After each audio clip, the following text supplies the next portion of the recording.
Hey, traveler. Paimon. Oh, Paimon knows that voice! Over here.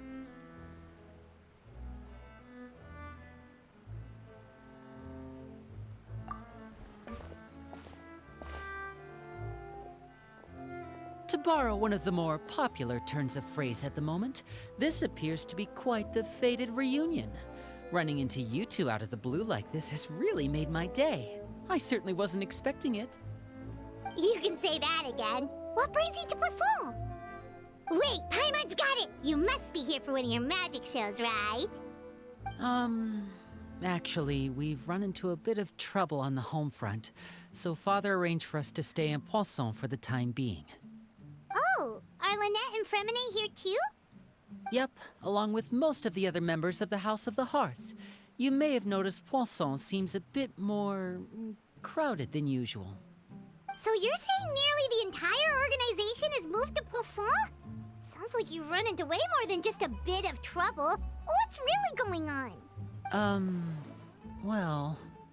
Since the two of you are so curious, perhaps I can fill in the gaps. You scared Paimon half to death! Father, you're here. You know... On second thought, maybe we don't need to know? It's all probably super confidential House of the Hearth stuff, right? We totally weren't trying to pry or anything.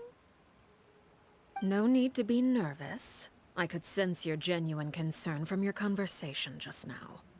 Of course, I can also understand your confusion. Sending so many Fatui here to Poisson, it's only natural that some might suspect an ulterior motive to be involved.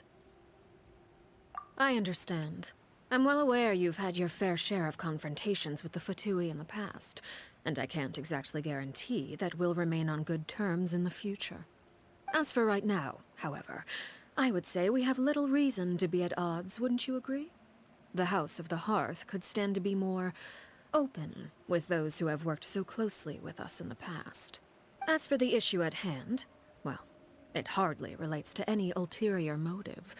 To be frank, it all stems from a certain rumor circulating around the House of the Hearth. It's an internal matter. What sort of rumor? A rumor that a certain phantom child is hiding away in the House of the Hearth. A phantom child? Ooh, just hearing the name is giving Paimon the creeps. A spirit that should have long ceased to exist is lurking in the shadows of the House of the Hearth. So I decided to bring the children to Poisson before continuing to investigate the situation.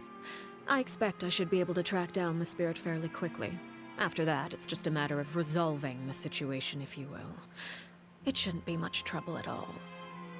If you're curious, or if you still have some concerns, it might be advisable to stick around for a few days. I'm sure the children would be exceedingly pleased to welcome some visitors. Lenny, I'll leave you to entertain our guests. I have some matters to attend to. Of course, Father.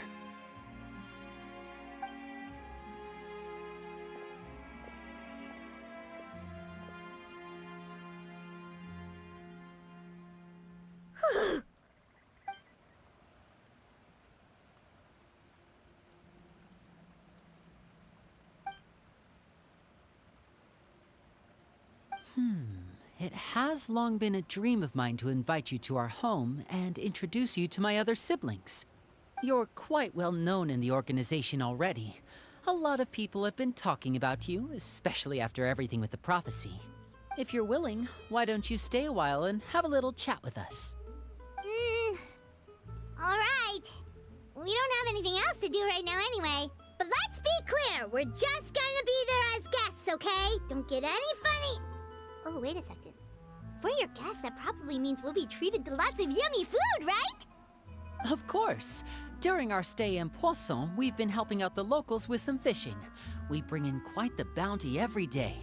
In fact, today's the perfect chance for me to show you what I can do in the kitchen. Let's go. I'll take you to where we're staying.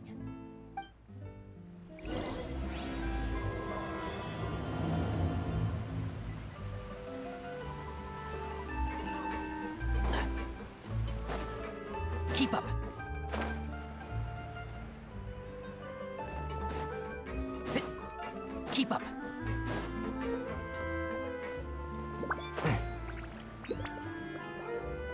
We rented this house from one of the locals to use as a temporary base.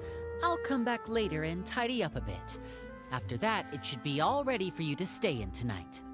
Awesome, thanks! So, where are we off to now? Well, when I happened to run into you two earlier, I was actually in the middle of distributing some supplies. With this many people staying in Poisson, we have to bring in outside supplies every now and then. I should probably make sure the rest of these provisions get delivered, otherwise people might start to get antsy. Okay, we'll come with! There are all sorts of rumors about your organization floating around out there. Paimon's not sure if she could even take a wild guess as to what's true and what's not. But now that we finally have the chance to see a day in the life of the house, we can take a good look at how you operate! Well, you're more than welcome to come along. Just follow me.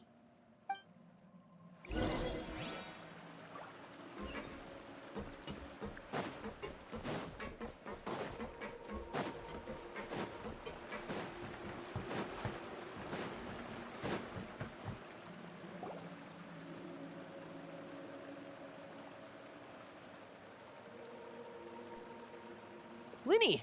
You're finally here. The supplies. I'm assuming you've... Brought them with me? Yep, here you go.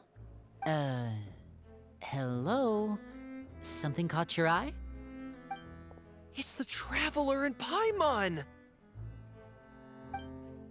No way! Come here, everyone! Hurry! The Traveler and Paimon are here! One at a time, please. Don't crowd around them all at once. We don't want to scare off our guests now, do we? Oh, it's all right! Gotta say, Paimon didn't realize we were this famous. Of course! Father and Linny have told us so much about you. Father told us about how you helped Linny. According to her, you're a trustworthy friend. And as far as she's concerned, that's pretty much the highest compliment we've ever heard her give. As you can imagine, everyone's been very curious about you. I heard the Traveler is so strong that she can move a mountain with her bare hands. I heard Paimon eats so much that she can clean out the entire pantry at Hotel de Boer in just 3 days! Wait a second! That's the rumor you heard about Paimon? Oh, not cool at all! Oh, wait! When guests visit, you're supposed to give them gifts and stuff, right? Oh, we don't need something like that. Besides, we don't have anything to give to you! Come on, we insist! I can give you some of my new potions. Just pick your poison. And by that, I mean medicine or actual poison. I've got both. Huh? Or maybe Shaplo can teach you guys about stealth! He's super good at it! He's never been caught.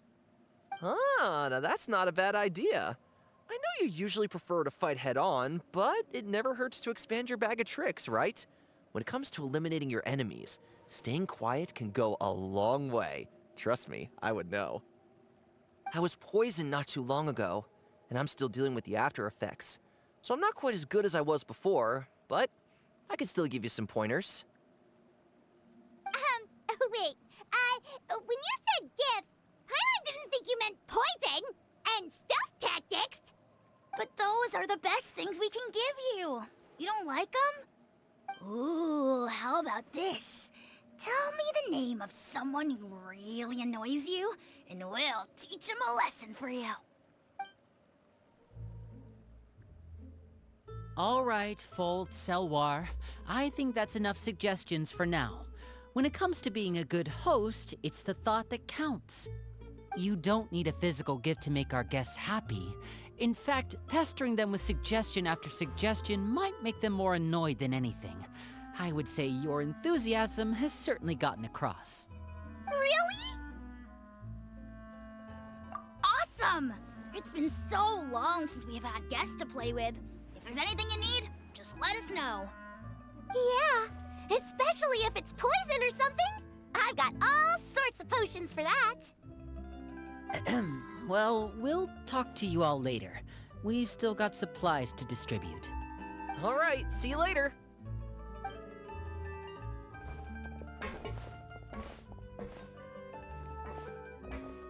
Bye!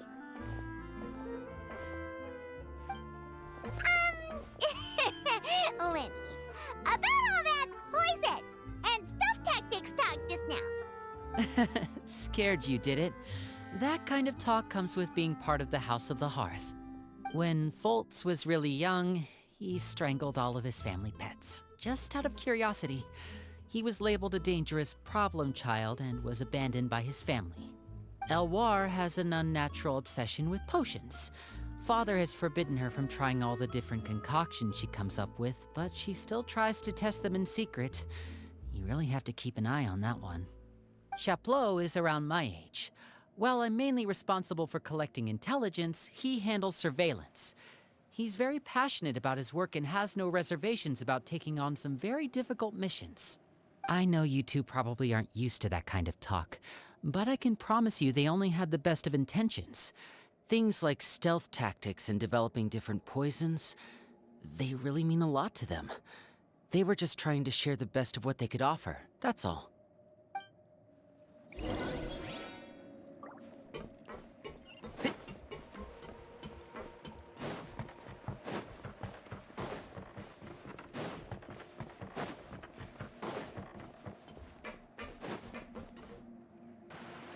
Filial, supplies are here. Thanks.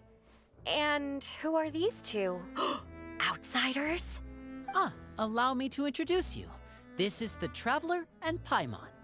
Oh, you're the famous duo I've been hearing so much about. It's nice to meet you. I heard you've traveled to all sorts of places. Is that true? Of course! We're making our way all across to that! Oh, good for you. You must be pretty familiar with Fontaine by now, then. Have you seen the new opera that started running recently? I think it's called... The 4,000 Thieves? Oh, this is the first we've heard of it. It seems like it's going to be fantastic. From what I've been able to tell from the posters, anyway. You should definitely check it out if you have the time. Oh, and there's the Blind Maiden, too. That one is supposed to have audience interaction. Seems pretty interesting. After this mission is over, I think I'll go get a manicure. Oh, maybe I should dye my hair. Wonder how much it'll cost. Is it just Paimon, or do these two seem much easier to get along with than the others? Looks like the House of the Hearth has some normal members after all. I heard that. Oh! Oops. I'm guessing you're referring to Foltz and the others? Yeah, we're definitely not all like them. I bet those crazies are practically foaming at the mouth right now. I'm sure they just can't wait to get back to Snezhnaya to carry out the plan. That's enough, Filial. Don't talk about family members behind their back, right? Whatever. Let's go. Guess this is goodbye then. If you ever have some time, we should go see the opera together.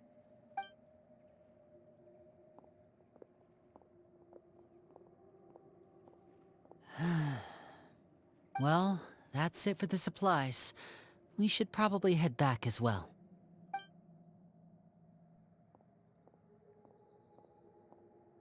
Well, they didn't seem too happy with each other. Seems like there could be something more going on here. You're right. We're only here as guests after all. Oh, Linny's getting super far ahead. Come on, let's catch up.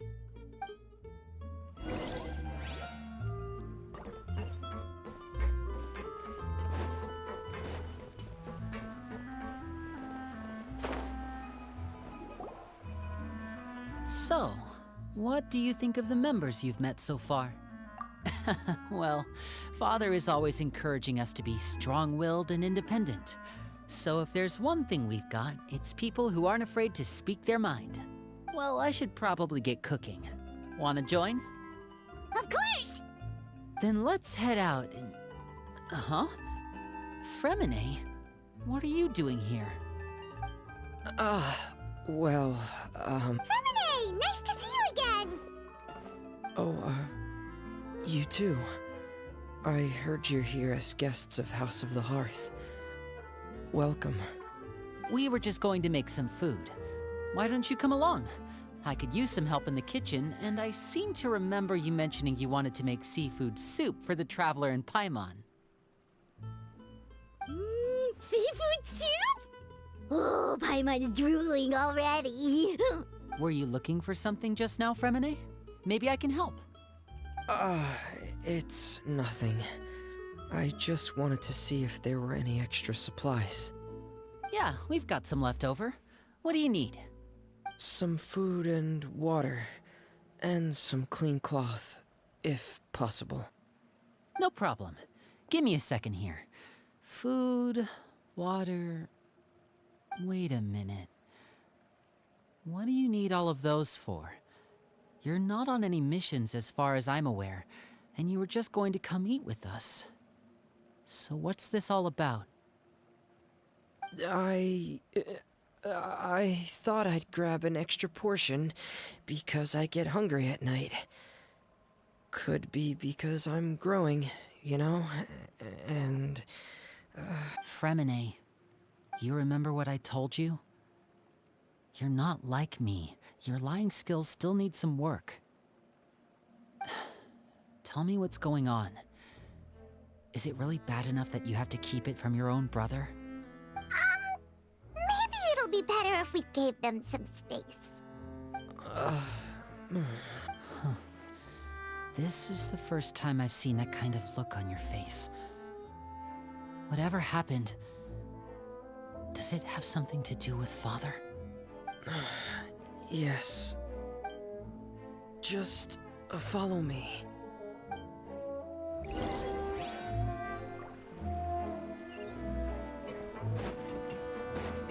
Keep up.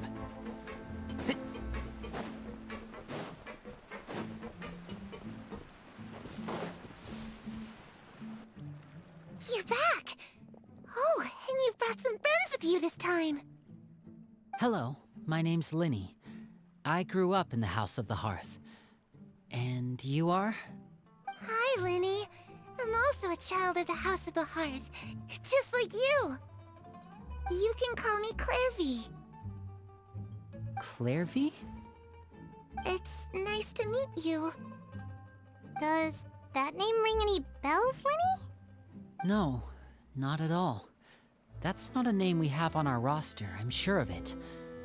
What I'm not sure of, though, is how she managed to sneak in. She must be the phantom child Father's been searching for. From the looks of it, I'm guessing you were the one that found her, Fremine.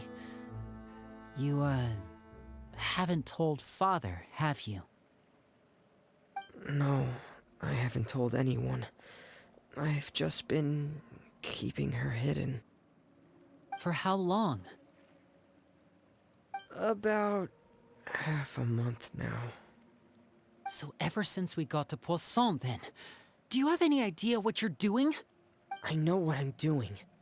Really? 'Cause from where I'm standing, it looks like you're hiding the very person Father has been trying to find. If Father finds out about this, everyone involved is going to be punished. You know the rules of the house, Fremine. I know you do. Father doesn't tolerate any form of betrayal.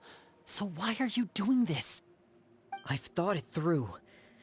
And I just can't hand her over like that. Linny, don't you remember last year? Sheplo nearly died after getting poisoned during that one mission. He wasn't able to get back before the poison started taking effect, and not a single person was there to help him. That night, while I was sleeping, I heard a voice telling me to go save him. I opened my eyes, but I couldn't find the source of the voice. I thought maybe I was just hearing things, but I went to look for him anyway. Luckily, I got there with enough time to save his life. That feeling of being haunted, of hearing voices, it's happened many times in the House of the Hearth. I'm sure you've noticed. So what you're saying is, that was her? She was the one who spoke to you that night? Unless there are other spirits roaming around the House of the Hearth, I don't think there's any other possibility. If Clairvy were our enemy, it wouldn't matter whether she was a spirit or an actual child. I would have acted without a second thought, because that's what Father ordered us to do. But she's been living with us, helping us from the shadows all this time. I think that makes her family. I couldn't just hand her over to be dealt with. Not when there's so much we still don't know. So what's your plan then? You can't keep her here forever. Someone is bound to find out eventually. I haven't thought that far yet. I don't want to disobey an order from Father, but I also don't want to put Clairvy in danger. Come with me. There are a couple things I'd like to say to you in private.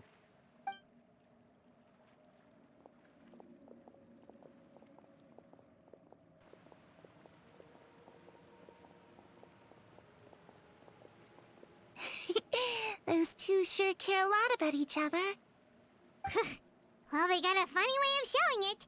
From where Paimon was floating, it sure seemed like they were about to bite each other's heads off. No way! They have a really deep bond. I could tell right away, 'cause I also have a friend like that. I just don't know how long that kind of bond can last. The darkness in the house runs deeper than you can imagine. No one can get out alive. I'm sorry, Linny. I really didn't mean to drag anyone else into this. Oh really? You didn't mean to? 'Cause I for one wish you did. Huh? You know, when we were younger, you didn't call me Linny. You called me brother, just like Lynette. We grew up together, the three of us. We were all orphans, all rescued by Father. Of all the siblings in the House of the Hearth, I think our bond was the closest. Later on, when you started calling me Linny, I wasn't actually surprised. After all, Lynette and I are related by blood. We've had to depend on each other to survive long before we joined the house. Linny, The darkest and most difficult moments of my life happened before you and I had ever met. I'm sure that's true for you as well. Even so, Fremine, we've stood by each other for all these years now, and to me, that means more than blood. You and Lynette are the most important people in my life. No one can replace you. So I won't let you face anything alone. Not if I can help it. Oh, looks like things are getting kinda heated between Linny and Fremine. Maybe we should go check on them. Oh, it's raining.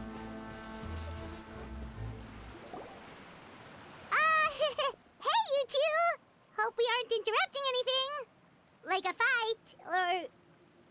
Oh, wait a minute, Fremine. You're not crying, are you? Is everything alright?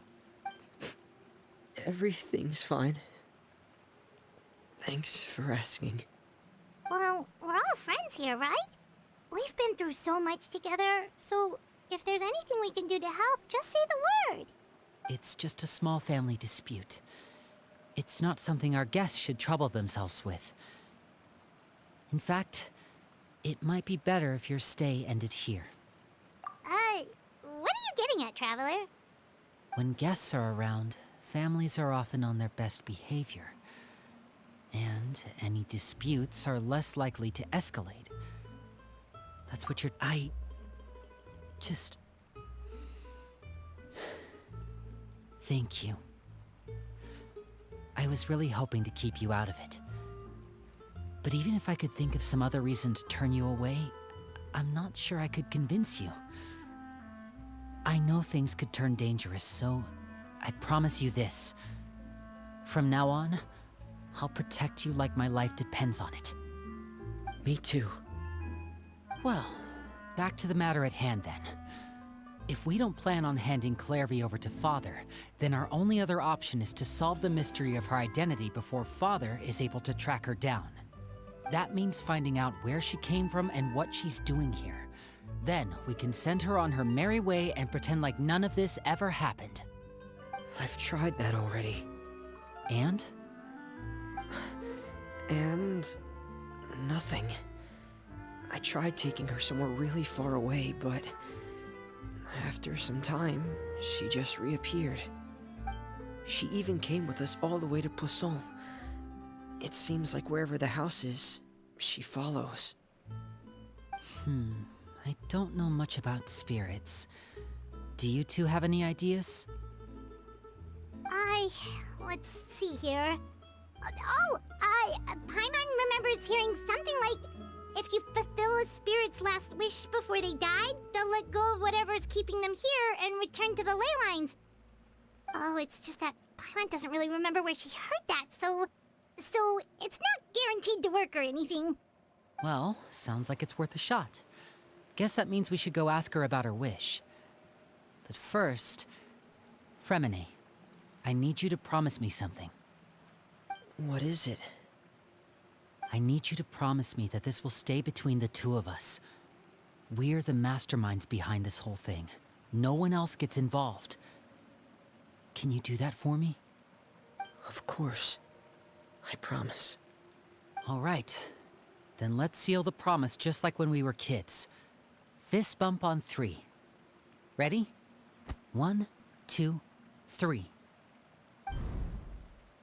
I swear.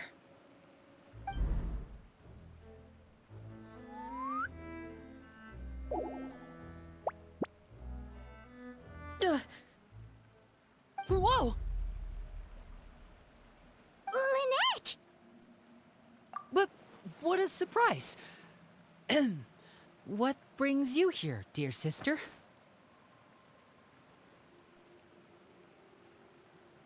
And, when exactly did you get here?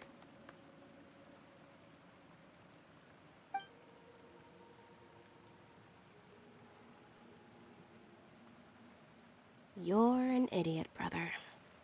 And you too, Fremine.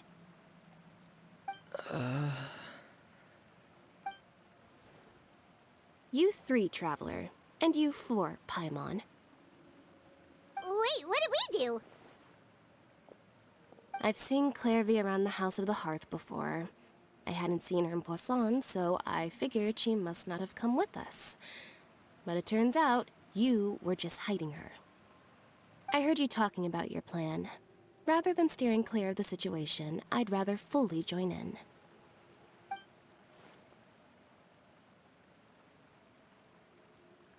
If you don't agree, I'll have no choice but to report everything back to Father. Simple as that. You're not giving us much wiggle room here, Lynette. Well, I guess we're all in this together then. After we talk to Clairvy, we'll figure out our next move. There's no time to lose. Let's go.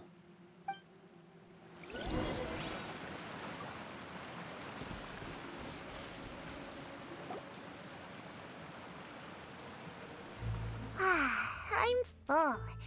Thank you for bringing me this food, you guys. She said she's full, but the food doesn't look like it's even been touched. That's right. Based on what I've been able to observe, it doesn't seem like Clairvy can interact with the physical world at all. Still, when she's presented with food, she'll always linger around it for a good little while. Maybe, in her mind, she really is eating those things. Does she know that she has already passed away? I've tried to ask her, but she didn't answer. My guess is that she's just as confused as we are. Or maybe she couldn't understand the question at all. Clairvy, if you've got some time, I'd like to ask you a few questions.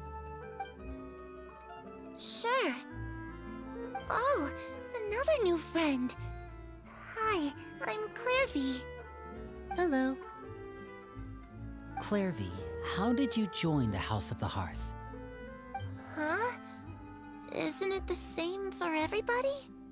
A knave brings you here and then you can't leave. It's just that your name, it's not on the roster. And I've never seen you before. The roster? Oh, I get it now. I think there might be some things you don't know about this place. The people in charge, they're not as nice as they look. They say they keep a roster, but it's not complete. There are a lot of people who aren't on it, and never will be. In this house, some people are family and other people are just test subjects. Those kinds of people aren't ever going to get a place on the roster. Unless it's the roster of people who've been executed. Wait, does that mean the name... She... Is there anyone that can vouch for you? Perry. She's my best friend. She's the only one I trust in this place. Have either of you heard of that name before? No. Me neither. Clairvy, Perry. Neither of those names are on the roster. But it seems like she's telling the truth. Either that, or this kid's already got a bag of tricks bigger than mine. Maybe we should try a different approach. Clairvy, do you have a wish? A wish? It can be anything you want. Just imagine. It's your birthday, you're blowing out the candles, and your wish is...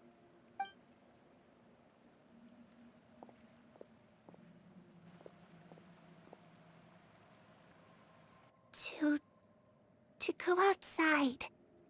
Where the sun can find me. That's... it? Well, that sounds easy enough. The darkness in the house runs deeper than you can imagine. No one can get out alive.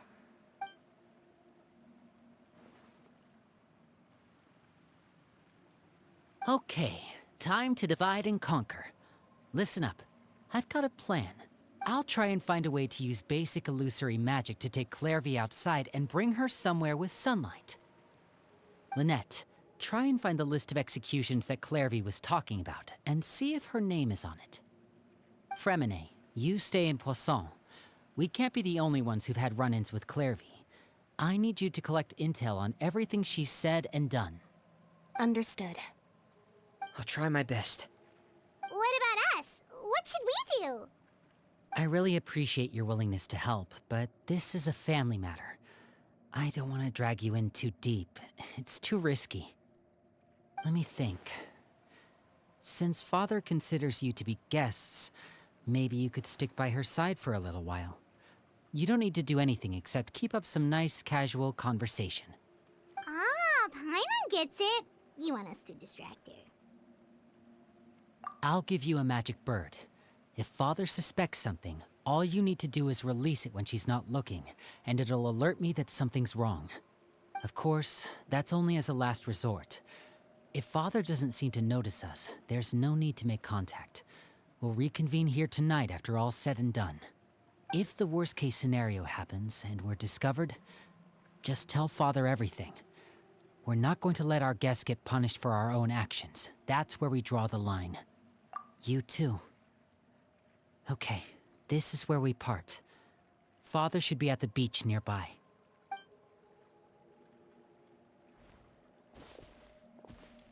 I really hope this goes well. No, it has to go well. That's the only way this can get resolved.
it's the knave.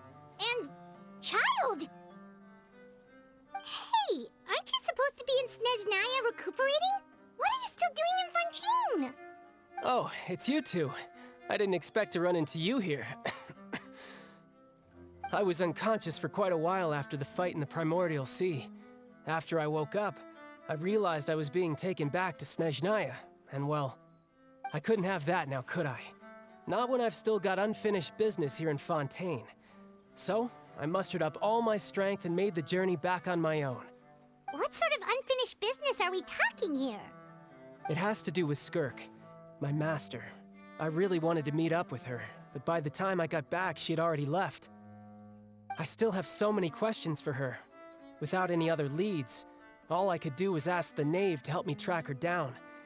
She must have left behind some traces from her time in Fontaine. Oh, okay, so have you found any clues? Unfortunately, no. While the House of the Hearth is adept at collecting all manner of intelligence, certain existences can still manage to escape our purview. Basically, unless Master feels there's a need to meet with me, she's not going to be found. But that problem has an easy fix. I just need to become stronger, and then... Paimon thinks you should focus on getting better first. The worst of it is over. It's all thanks to that one kid from the House of the Hearth. Elwar, I think her name was. She gave me a bunch of random potions to drink.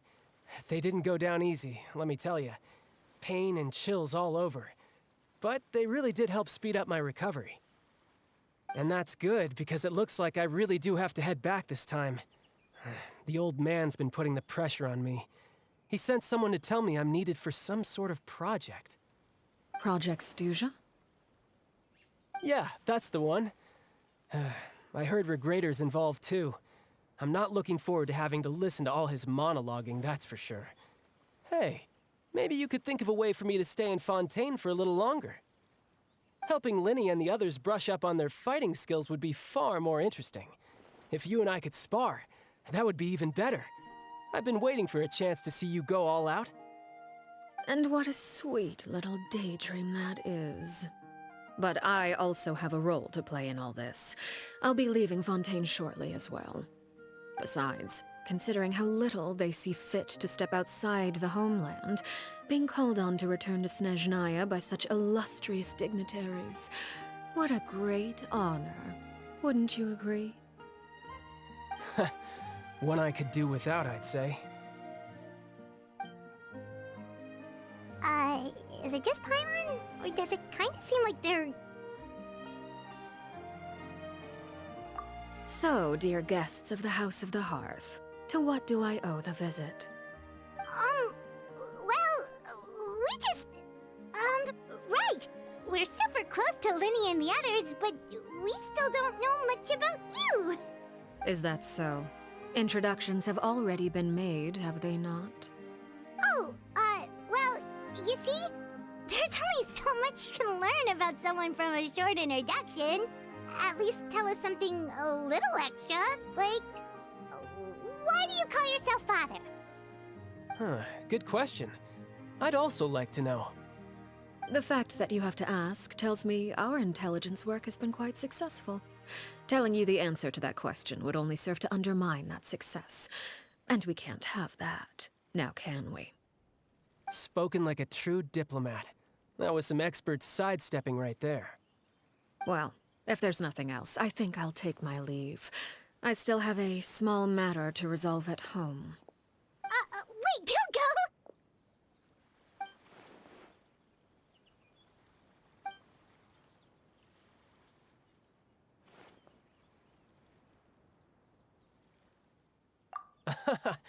I'd also like to hear the answer to this.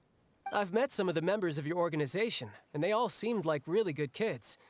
They actually reminded me of Tonya and Tusser. Which, by the way, if you ever betray them, I'm just letting you know, I won't let you off easy. And why would I betray them? Well, you've already betrayed the House of the Hearth once, haven't you? At least, that's what I heard.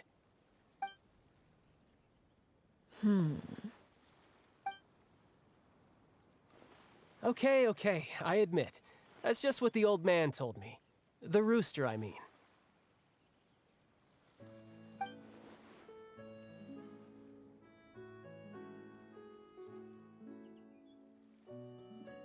Oh, wait.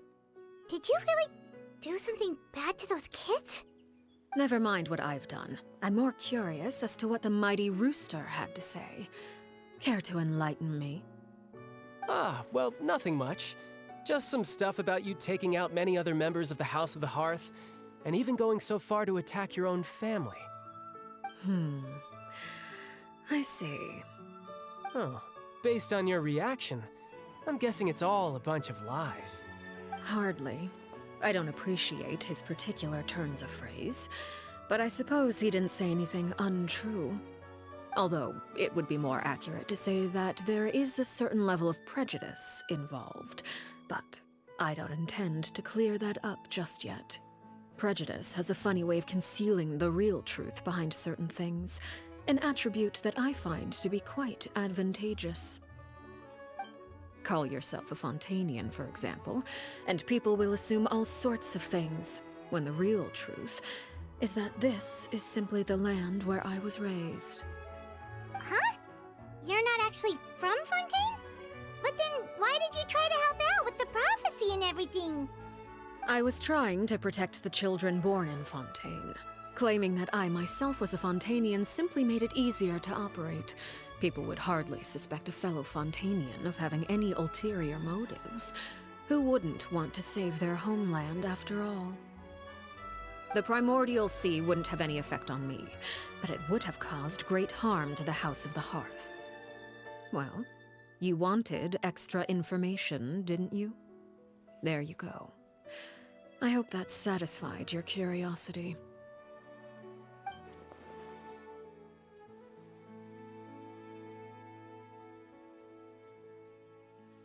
So, you stayed in Fontaine for the kids. I guess I was wrong to believe you'd betray them. Apologies. Looks like I was holding on to some prejudices myself. Good. Like I said, I like it when others have misconceptions of me. Actually, while I was recuperating at the House of the Hearth, there was something else that really caught my attention. I heard that members always resolve disputes and arguments with a friendly spar, and the loser has to back down. Seems pretty cool if you ask me. Would also give them plenty of opportunities to hone their skills. Well, that's only a recent development. In the past, such spars weren't nearly so friendly. The losing party would lose everything, including their life. They were that high stakes? Whew, at least that's not a thing anymore. Well, the current atmosphere's not half bad. I'm a bit jealous, actually. You've got so many family members around you, and you even get to live with them. Having a lot of family around means dealing with a considerable amount of bickering and scheming.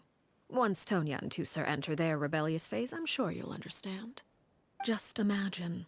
Tusser becomes obsessed with plucking out strands from the rooster's mustache, or Tonya decides to dye her hair 42 different colors.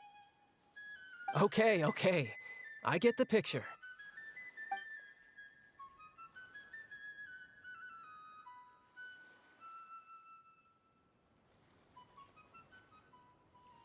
Well, would you look at the time? I should probably get going. Traveler, Paimon, I'm not sure where our paths will cross next, but the next time we run into each other, we should definitely try and find some time to spar. Again, maybe this is a conversation we can have when you look less like you're gonna kill over. All right. Well, thanks for everything, Arlecchino. No thanks necessary. You also played a part in obtaining the Gnosis. I would say we can call ourselves even. I like the sound of that. Well, I'm off. See you all some other time. We should probably get going too. Do you want to head back with us? Oh? You want me to leave so soon? Oh, I'm rather enjoying the evening breeze. If you don't mind, I think I'll stick around for a bit. I have some things to think about. Apologies for not attending to you like a proper host. Please forgive this slight. I do hope you'll have a pleasant stay. We managed to keep her distracted until nightfall. Good thing Child was there to keep the conversation going. You don't think she suspected anything, do you? Oh, I wonder if Liddy ran into any issues. Let's hurry back and see how everything went.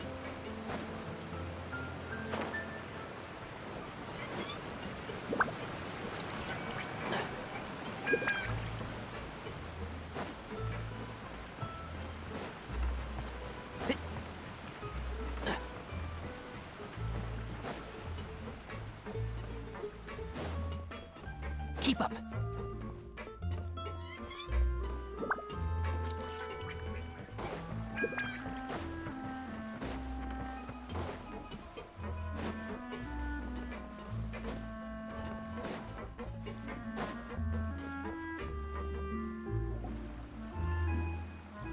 Lenny, how did everything go?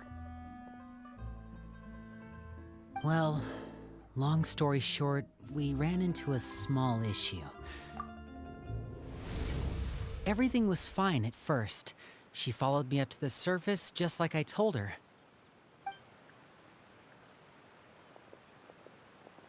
But as I led her out of the shadows and into the sunlight, she vanished. I turned around and there she was, standing at the edge of the shadows, silently watching me. Huh. Maybe she's afraid of sunlight, or... No, it wouldn't be her wish if that were the case. Well, we could always try pushing her into it. Oh, true. I've pretty much tried it all already. Nothing worked. Eventually, the sun went down, so all I could do was bring her back here. How did it go with you, Lynette? Good. I've got the list. It's right here. Really? Well, what are we waiting for? Let's take a look!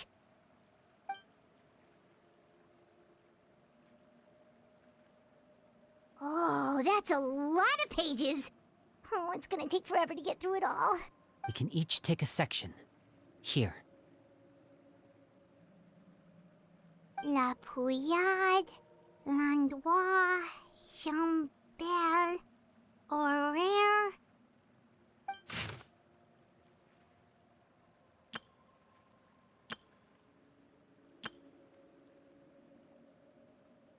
Oh, yikes. That Aurere guy has a huge scar on his face. He's kinda giving Paimon the creeps. Ah, I've met him before.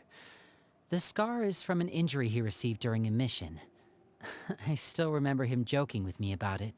He said any future lover would take one look at him and then lose all interest.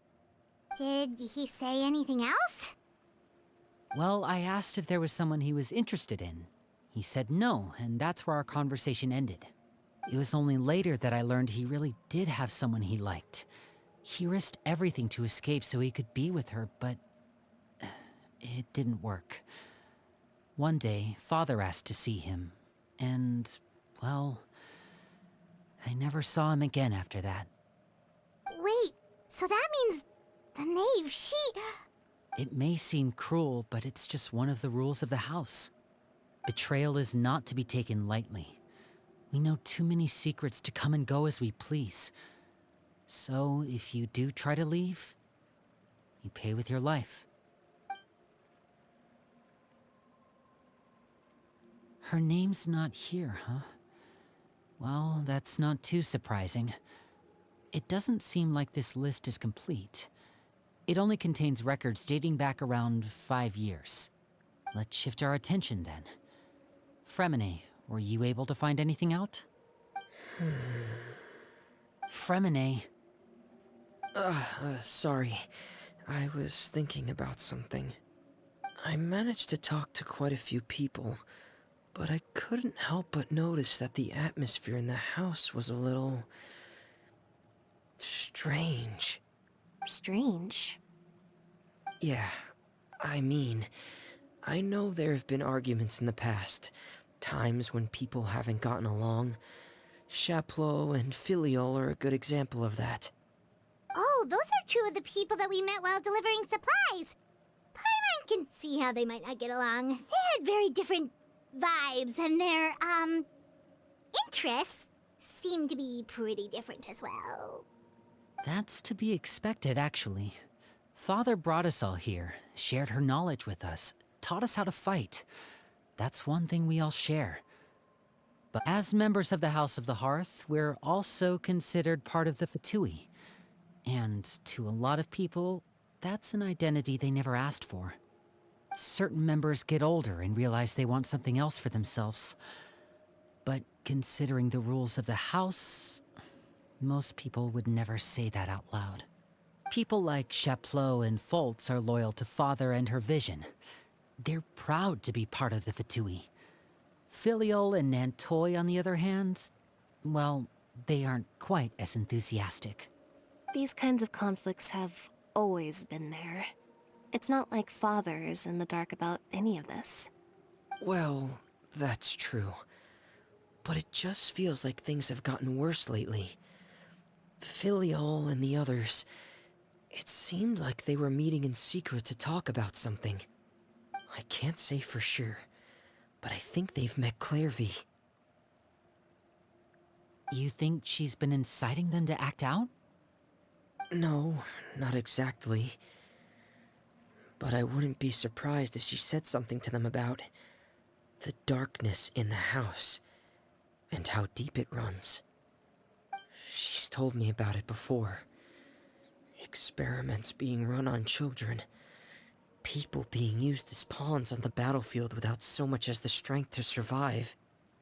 And they just believed all that? Without any evidence? Clairvy's words probably gave them the excuse they were looking for. Whether they actually believe them to be true is secondary. This is all because of Project Stuja, isn't it? Whoa. Hold on a second. What's this Project Stuja all about, huh? This is the second time it's come up now. Sorry, but I'm not sure of the details either. I only know what Father has told us, which is that it's something the Rooster and Regrader have been working on together. Apparently, it has to do with the Fatui's strategic plan for the future. Because the House of the Hearth was so successful in obtaining the Gnosis, we now have the honor of playing a key role in Project Stuja. Wait, but isn't that a good thing? Key role is just another way of saying dangerous role.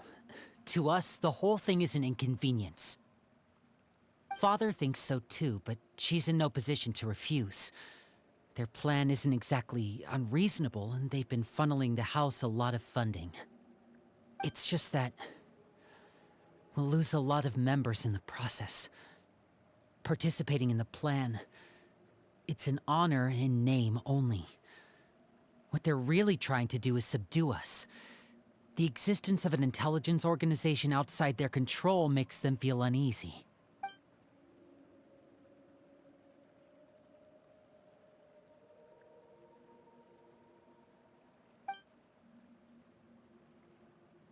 Okay, super complicated top secret Fatui business aside, what does all of this have to do with the conflicts you were talking about earlier?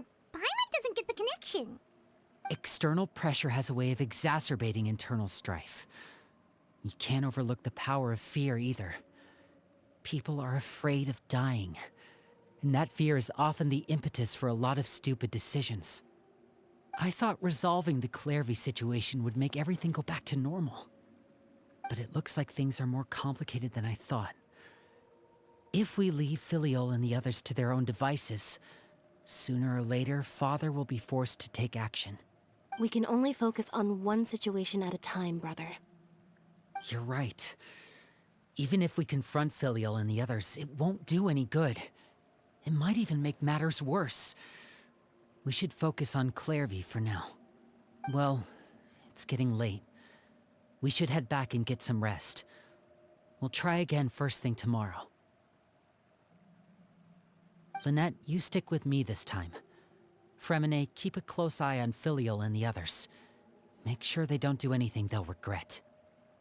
Good work today, everyone. Have a good night, and I'll see you tomorrow.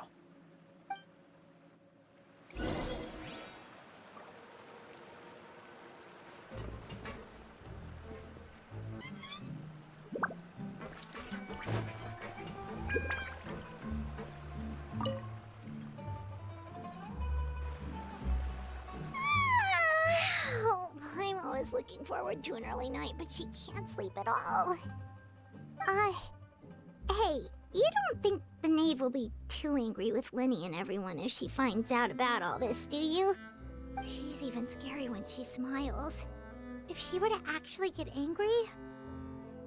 Ooh, you have to protect Paimon if that happens, okay, Traveler? Trust is ever, Traveler. Look! Look over there! Quick! Let's catch up with her before anyone sees!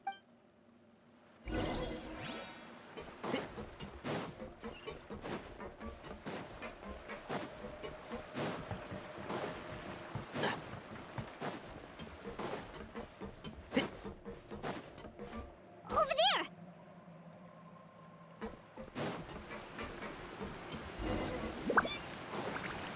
Keep up.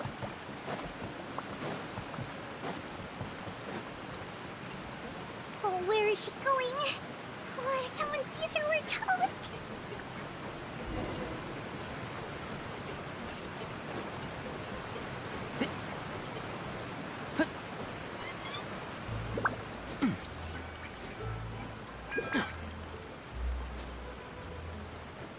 Oh, look! She stopped!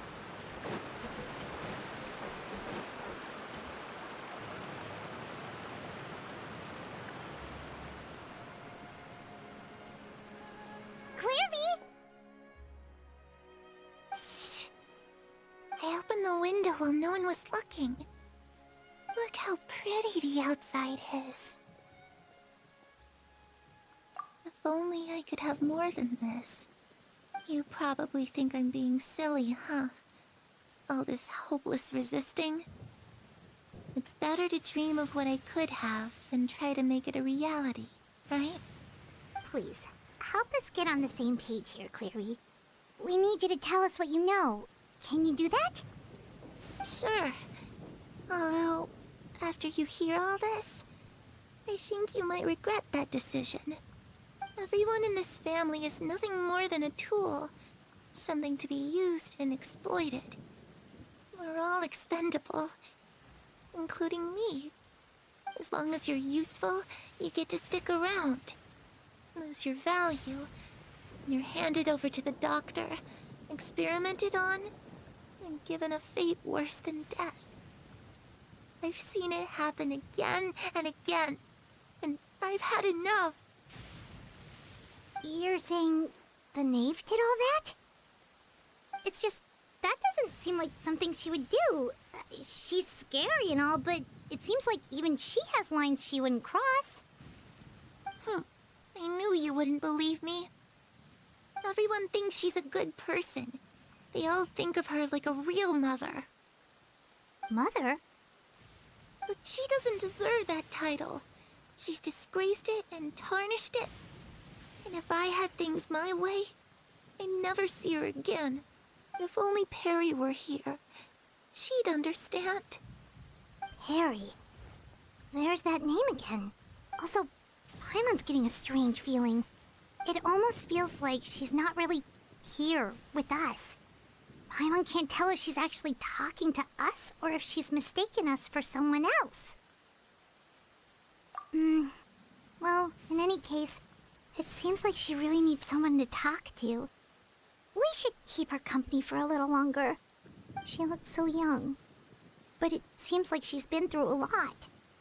It's getting windy. I should close the window. Ooh, look at the moon. Isn't it pretty? Hey, wanna hear a secret? I heard that if you look up at the night sky in Snezhnaya, you can see the aurora. It's supposed to be super pretty. Even prettier than the moon tonight. Perry and I promised each other that once we're older, we're gonna go see it together. But I can't find her. I'm worried she's all soup and... No, that wouldn't happen to her. She's special. Mother likes her a lot. I should really go talk to Mother, but we just fought. She doesn't want to see me, and I'm too scared to face her. What should I do?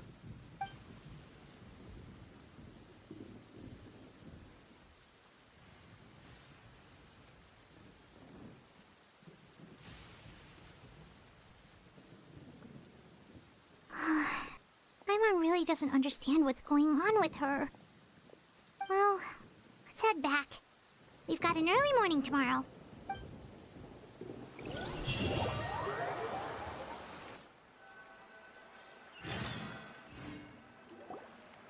All right, looks like we're all here. Let's go ahead with the plan. Oh? What is it? What makes you ask that? Well, we kinda ran into Clairvy last night, and that's what she told us. We met the doctor back in Sumeru. He's super dangerous, and he's done all sorts of bad things.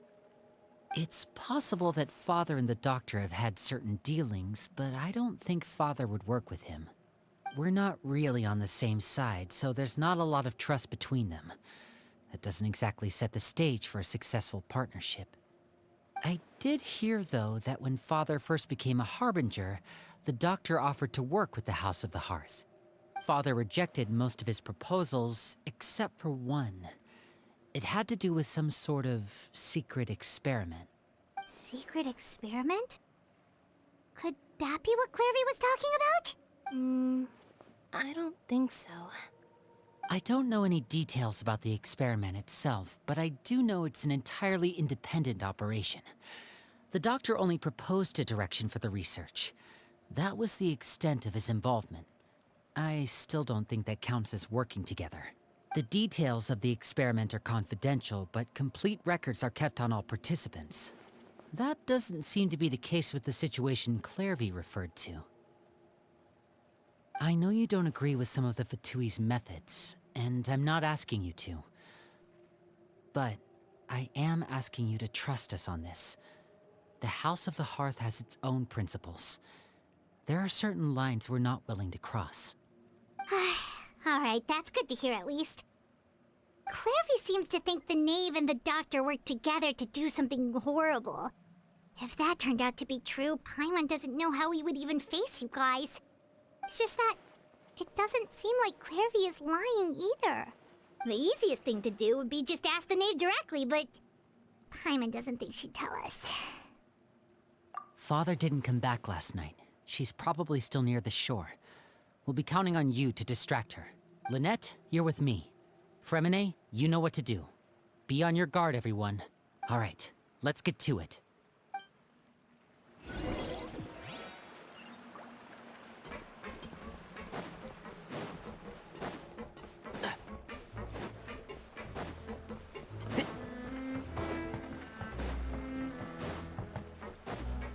Keep up.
Ah, it's you two again.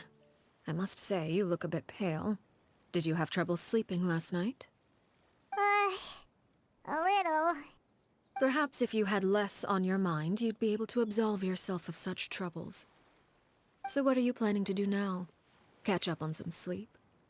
Or should I give you some time to rack your brain for a topic to discuss before I ask any questions? Although I must profess to being curious. Without child here, how do you plan on distracting me? Us? Distract you?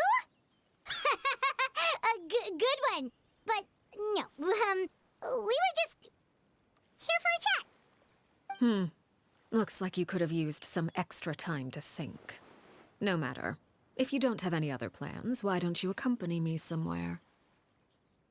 Don't worry. I'll be sure to steer clear of any scheming children. The ocean breeze is sure nice today. Children always think they can hide things from the grown-ups. But nothing gets past me. Least of all a little scheming. I think I'll let them have at it for a little longer. I can be very patient. Well, I'll leave you to think things over. If you're so inclined, meet me outside the Palais Mermonia. Good things come to children who do as they're told. So I do hope you decide to tag along. If only for your friends' sakes. What should we do? She clearly knows about everything we've been doing, and Paimon doesn't think it'd be a stretch to say she was threatening us just now.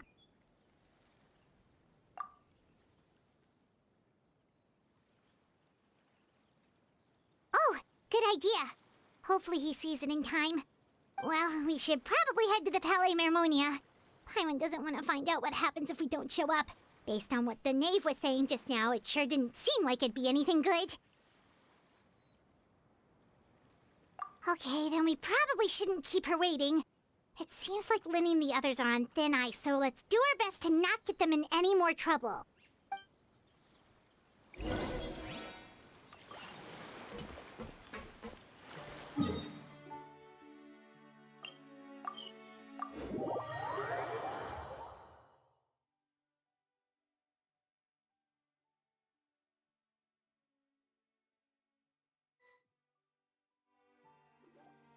Seeing as we still have some time before my meeting, we might as well enjoy some pleasant conversation while we wait.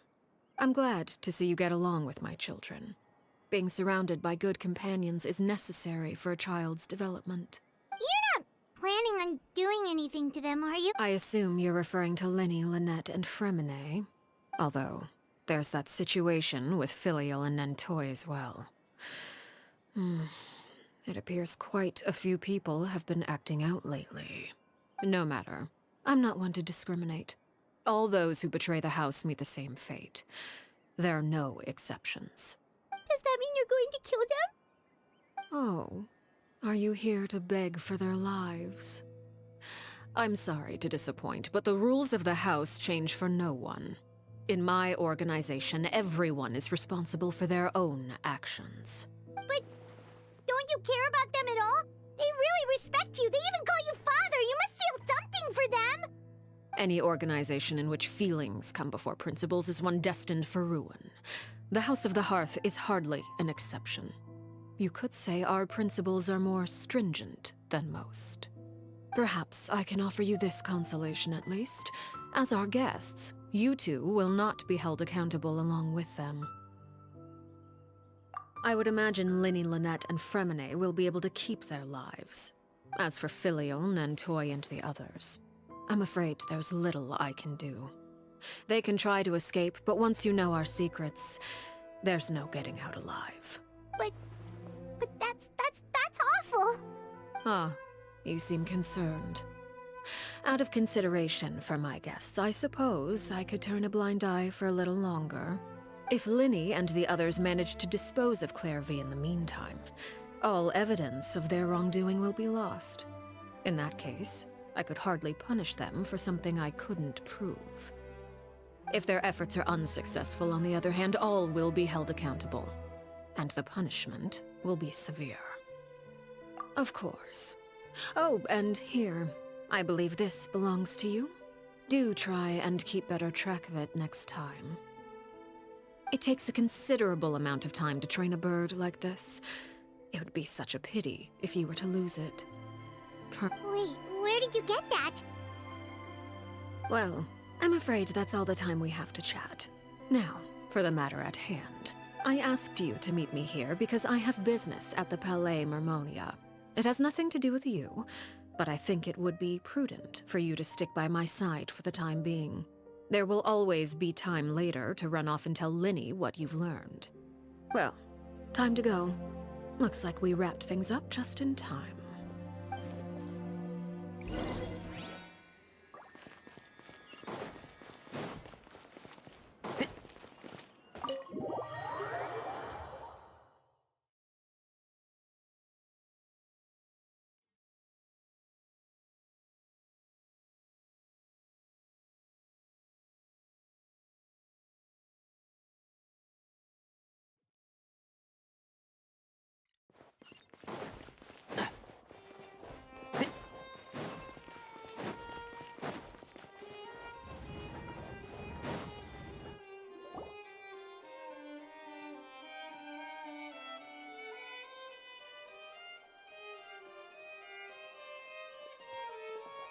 It's been a while, Monsieur Neuvillette. I must say, I wasn't expecting my meeting request to be approved quite so quickly. The Palais Mermonia operates with an efficiency worthy of admiration. It is only right that an esteemed diplomat such as yourself should be afforded the proper level of respect. Although, if I may speak plainly, I must confess that I did not anticipate we would have the occasion to meet again after presenting you with the Gnosis. I see you've brought the Traveler and Paimon with you as well. If I may inquire as to the purpose of your visit. I'll be departing Fontaine shortly. There is, however, an outstanding matter that I would like to see resolved before I go. It requires a rather lengthy explanation, I'm afraid. So I took the liberty of explaining everything in this proposal. Please review it at your leisure, Monsieur Neuvillette.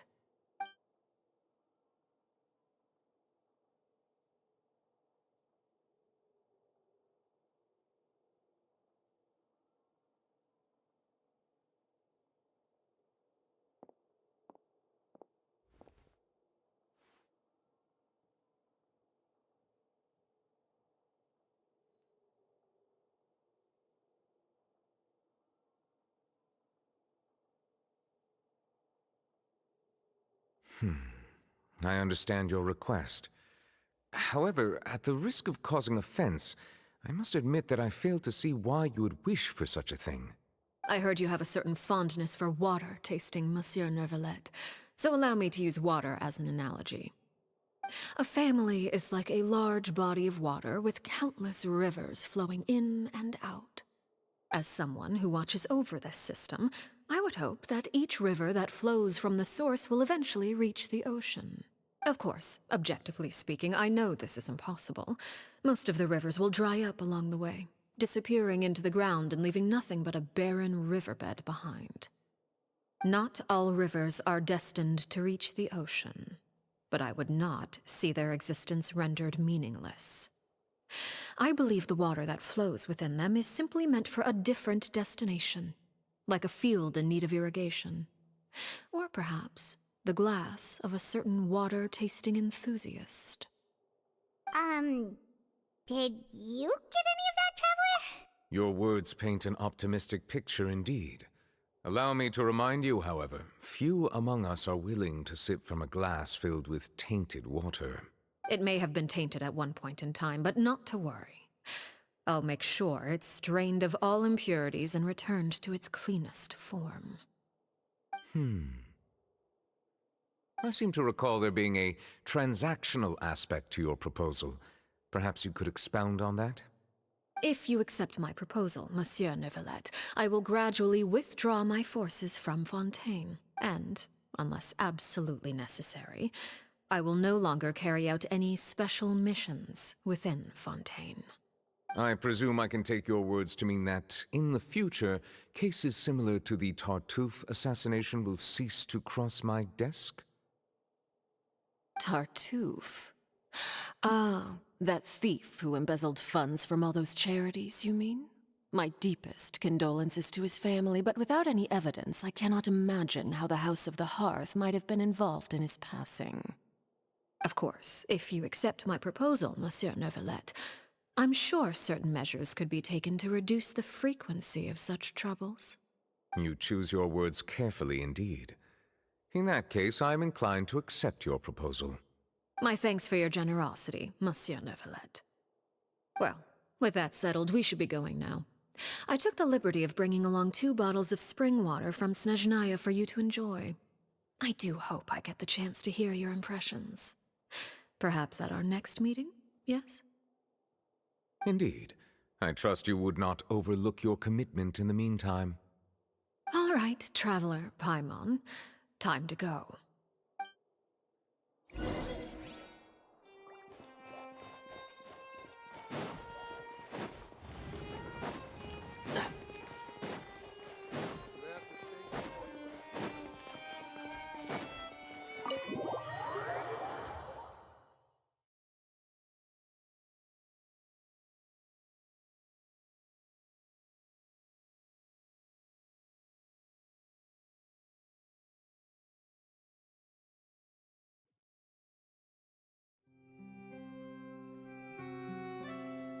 So, what exactly were you talking about back there? Paimon only heard you mention some rivers, a large body of water, and then some kind of irrigation scheme. You really want to know? I would imagine there might be more pressing concerns at the moment. Lenny, Paimon really hopes everything's going okay.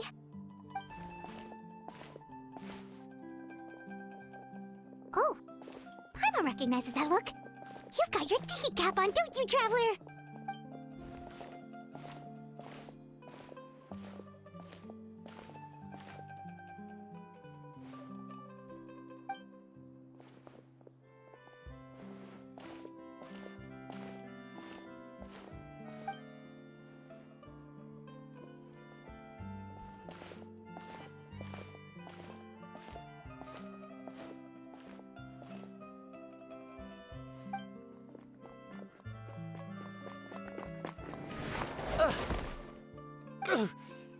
Oh, shoot. Are you alright? Oh, jeez. I'm so sorry. I was so focused on selling these papers, I wasn't looking where I was going. Well, let me make it up to you at least. Here, take this paper. On the house.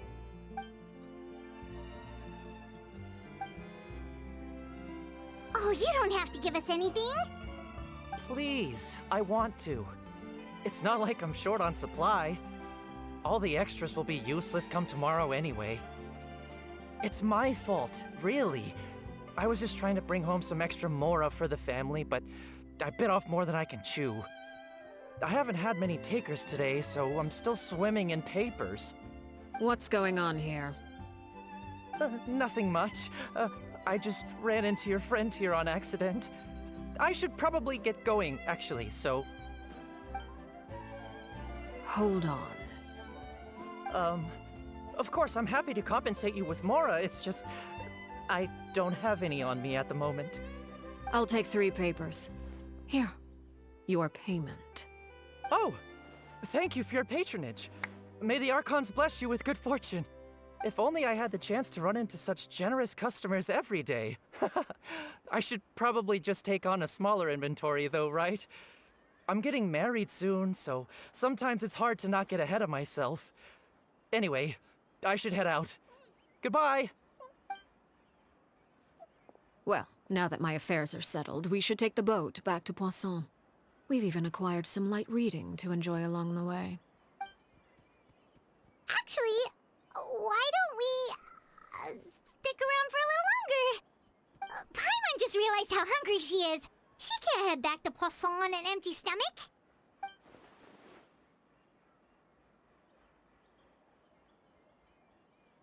It appears you two are under the impression that delaying our return will somehow alter the situation in your favor.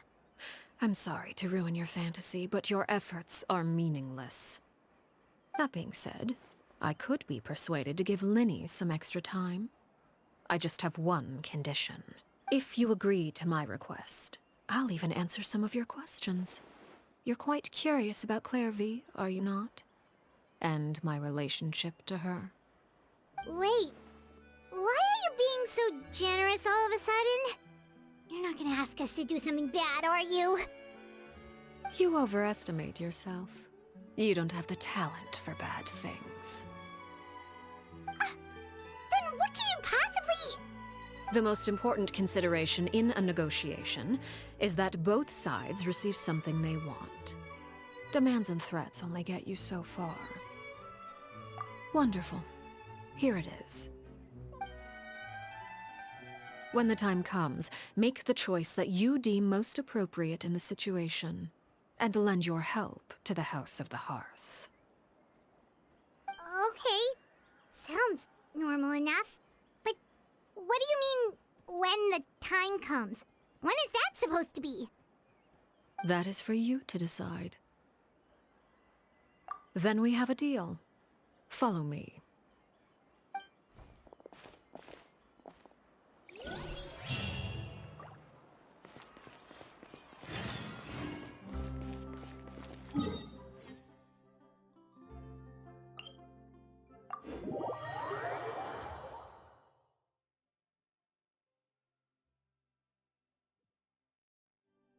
Keep up.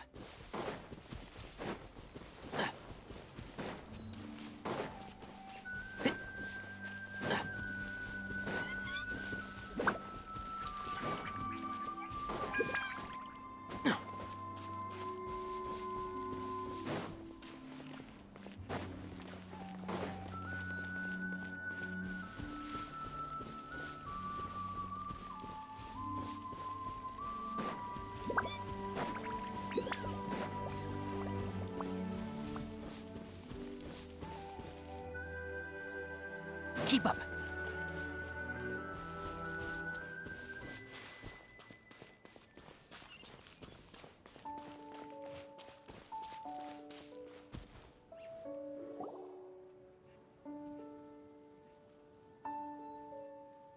What is this place?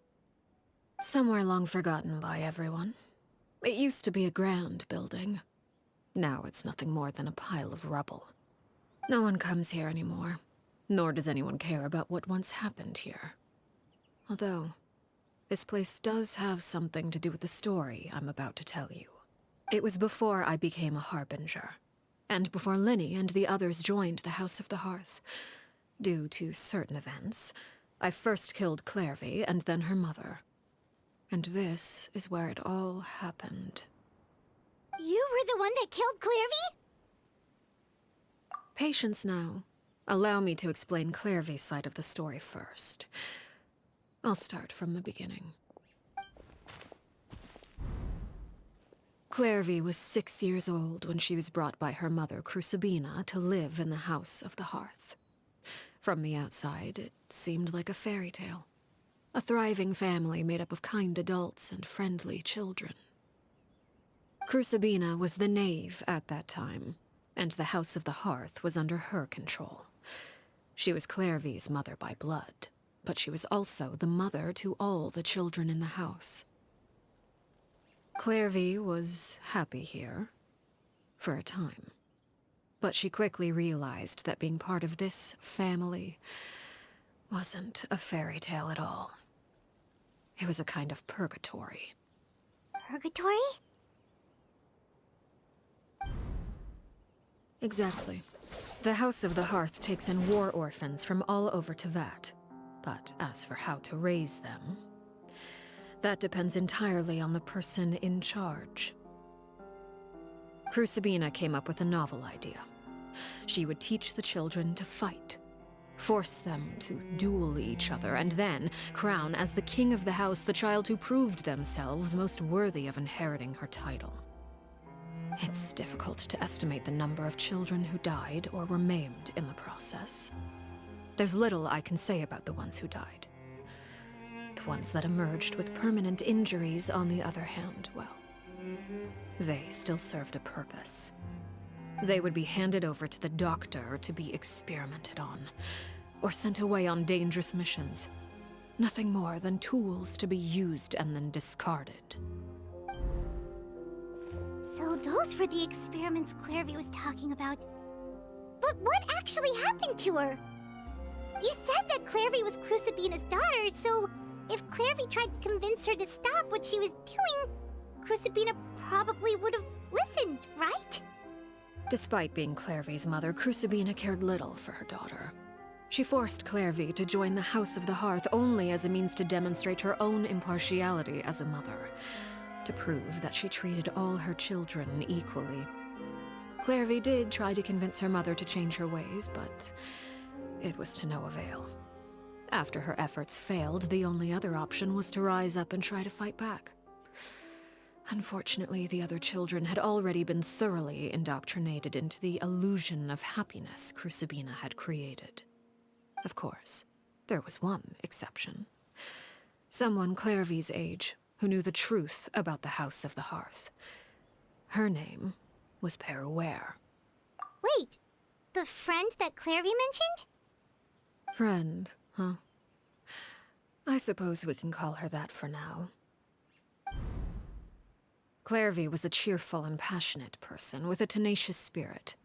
Peruere, on the other hand, was rather cold-blooded. Her cold-blooded nature allowed her to see through Crucibina's facade. Yet, it was also this cold-bloodedness that prevented her from acting against it. At least at first.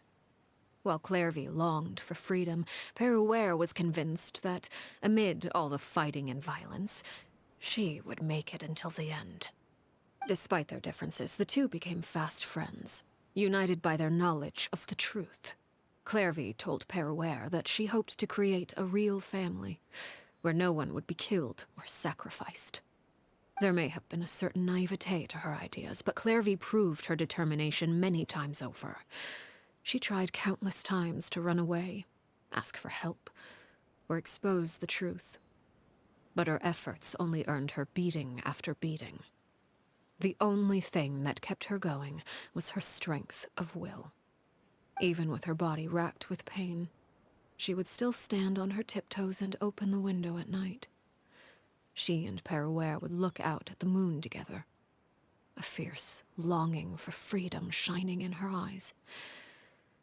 But one day that light simply vanished. Oh no. What happened? Her hopelessness resulted from a culmination of things. 10 years had passed. 10 years worth of failure after failure. She and Peruere weren't children anymore, but finding any chance to escape still seemed as hopeless as ever. It was during this time that Peruere suggested a new plan. If escaping was out of the question, why not take down the very person sitting on top of this throne of lies? Clairvy rejected that proposal. She claimed that, as a famous harbinger, Crucibina possessed an unimaginable amount of power. Trying to kill her would have an incredibly low chance of success. Clairvy never gave another reason, but Peruere could see it written all over her face. Clairvy still thought of Crucibina as her mother. Killing her own flesh and blood was a line she couldn't bring herself to cross. If she couldn't escape and fight back, then only one option remained. Precisely. Death was the only way that she felt she could be free. It happened during a duel.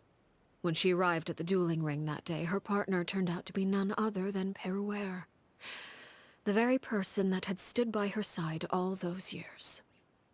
It was a fierce battle, but ultimately, Clairvy decided to let Peruere end her life. From that moment on, Peruere's journey was one written in flames. When the rain finally came and washed it all away, there she stood, the sole victor in Mother's endless game of slaughter.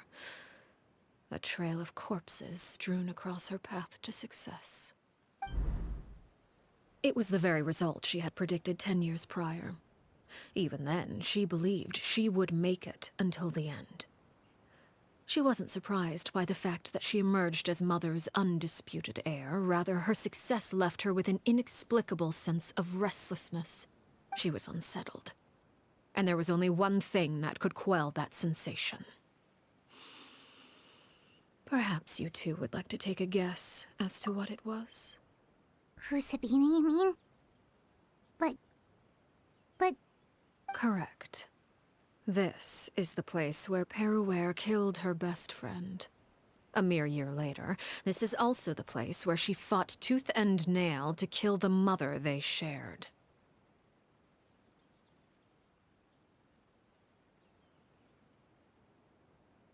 The moment she acted, any conception of what was right or wrong ceased to matter. It's one of the principles of the house. Only those who survive get to write the rules. Peruer won the battle, and became a harbinger herself. After which Her Majesty, the Tsaritsa, bestowed upon her a new name. Arlecchino. So the Perry Clairvy was talking about... It was you all along. You're Peruer. Arlecchino is just a name you got later. I left that name behind long ago. I must say, hearing it now does bring back memories. After I defeated Crucibina, the moniker of Mother died with her. I chose to forego the title she called herself, and even chose to give up my own name. I rebuilt the House of the Hearth under a new identity. Not only as Arlecchino, but as father. And that is where the story ends. Any more questions? Yeah. Based on what you just told us, Clairvy wasn't a little kid when she was killed. So the Clairvy we met... Was she really a spirit at all? I suppose you could call her an illusion born of flame. Her existence is like ashes to a fire. Something left over in the wake of blaze and ruin. You see, a certain power runs through my veins. It's not unlike a curse. My flames leave behind shadows of anything they consume. Of course, the chances of those shadows morphing into a sentient entity are exceedingly slim. Clairvy is a very special case. Clairvy died when she was 16 years old, but what emerged from the flames was her 6-year-old self. Her appearance wasn't the only thing affected. Most of her memories were lost to the blaze as well. Memory is a mysterious thing indeed. Losing a portion of your memories will alter your sense of self. Lose 10 years' worth, however. No wonder Paimon got such a weird feeling when we were talking to her. Perhaps I should put it this way. Clairvy is someone trapped in time. It may seem like she exists with us in the present, but she truly lives in the confines of her own past. So if all of that is true, then you must have known about Clairvy for a long time. Indeed. She's a rather volatile and unstable entity. Sometimes she would look after the children. She's even saved some of their lives. But other times, she would hide from me and become obsessed with revealing the truth about the house to anyone who will listen. Shadows don't have the capacity to learn or grow. Any new information they encounter is quickly forgotten over time. Your attempts to expose Clairvy to sunlight. They failed, yes? The reason is actually quite simple. In Clairvy's mind, the house is impossible to escape, and it is this very perception that traps her there. But no matter. All I have to do is kill her again, and all will be resolved. I don't anticipate so much as a single speck of ash will be left behind this time. Wait! Paimon can understand why you might want her gone, but isn't there another way? So what if she's trapped in her 6-year-old self? She's still your friend! At least talk to her first! It's too late for that. She broke the rules, and now she must be punished. That goes for Filial and Nantoy as well. She's had quite the effect on them. I hope you understand. The difference between Crucibina and myself lies in our formulation of the rules, not our policy for enforcing them. Upholding the rules without question is a trait we both share, because that is how a household should be run. Is this really what you want to do? Whatever could you mean? Don't you Want to say a proper goodbye at least? Whether as a killer or as a father, there are two things that must be avoided at all costs: anger and sorrow. Anger makes you impulsive. Sorrow causes you to waver. Well, it appears it's about time to proceed. Before we arrived, I told some of my well-behaved children to bring our troublemakers here by nightfall. I do believe I've kept my end of the deal. I give your friends quite a bit more time. As for what happens now, we'll just have to wait and see.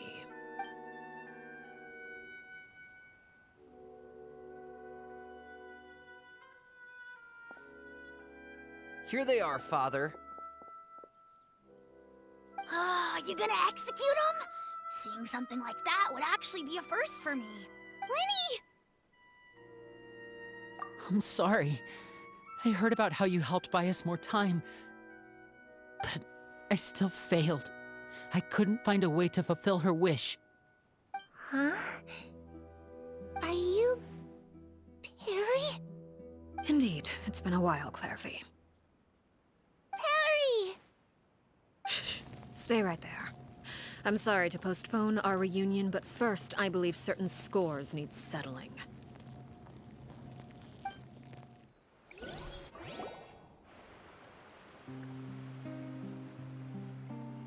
Father, let me explain. Out of my way. Father! You chose to conceal a threat to the house. And for that, you must be punished.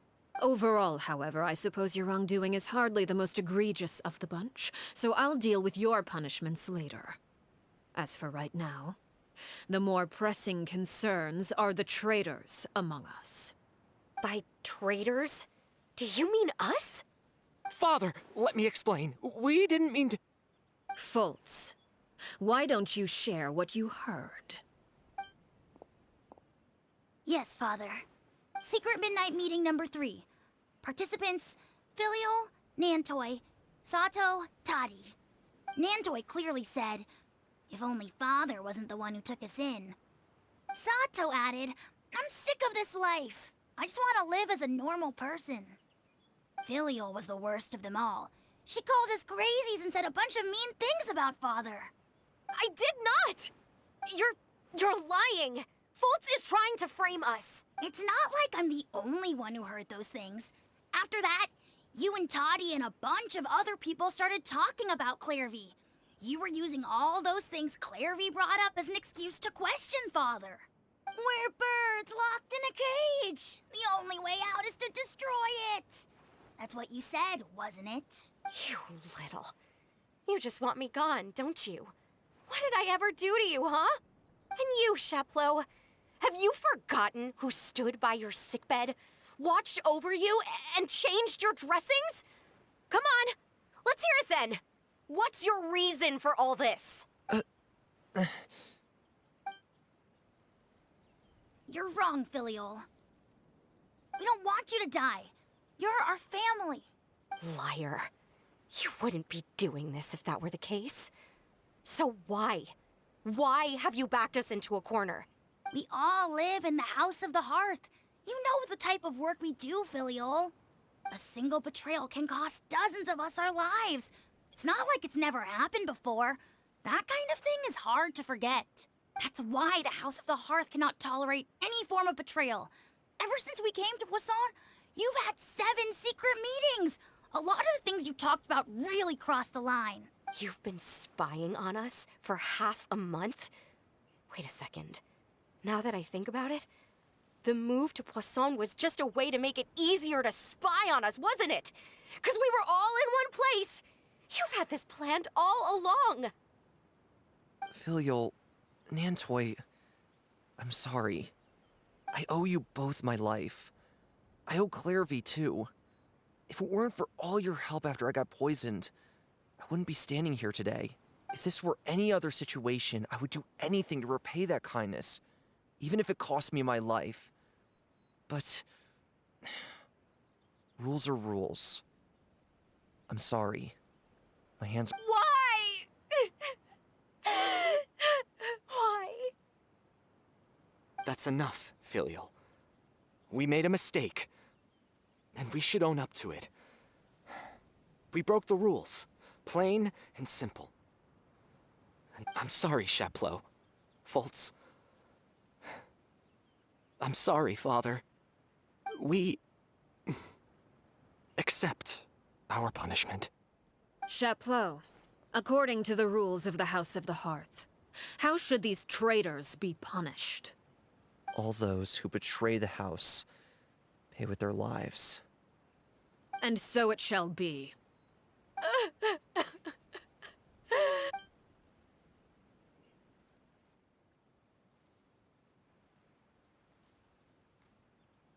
Father, please wait! Something you want to say, Linny? Please reconsider, Father. What Filial and the others did, does it really count as betrayal? We all come from broken families. From the very first day we joined the House of the Hearth, we wanted nothing more than to make it a real home. But the truth is, none of us know what a real home should look like. I'm not saying I have all the answers. All I know is this.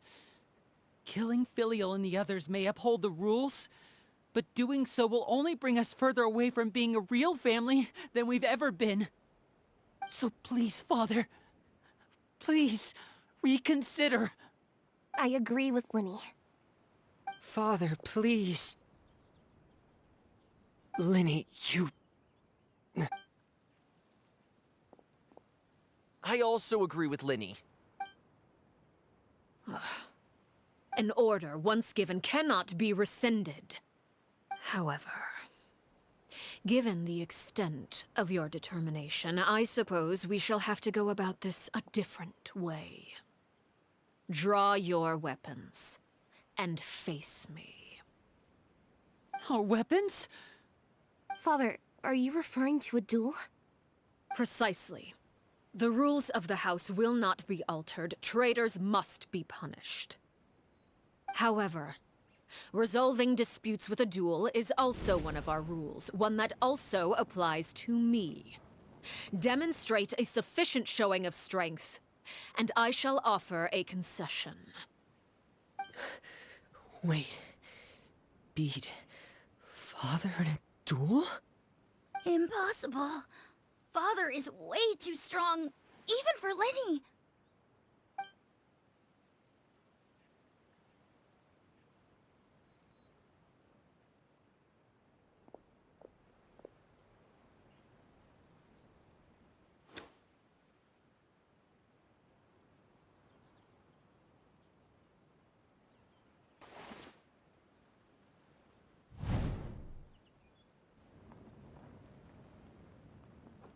Did you hear that, Traveler? Lenny and the others have to duel the knave. What should we do? Can they really win something like that? If they lose, those people from the house are really gonna be executed. Hey, are you listening?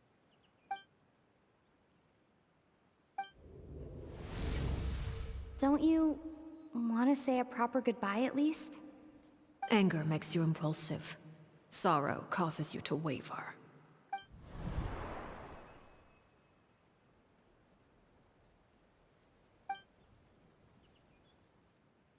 Oh, looking at that expression on her face, she seems really serious about this. Guess that means there's no chance she's throwing the duel on purpose, huh?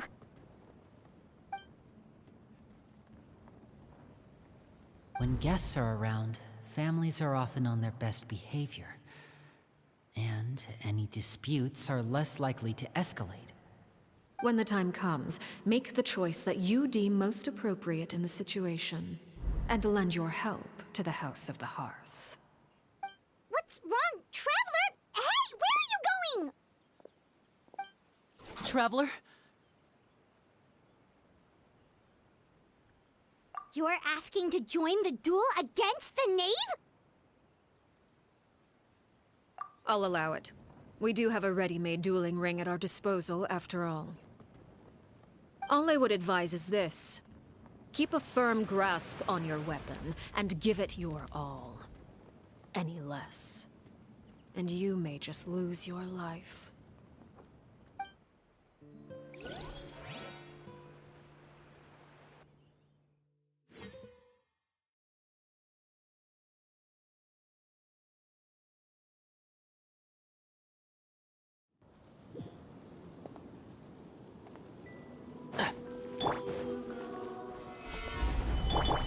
Everyone hold hands. Share my knowledge. Show them, right now. Closer now. Spare your energy. Running is of little. Now's our chance. With these rising flames. Stabilize.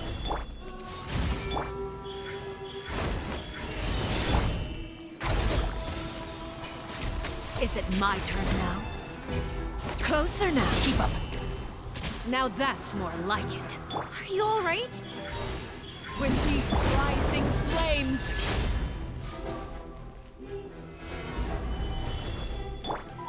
Right now.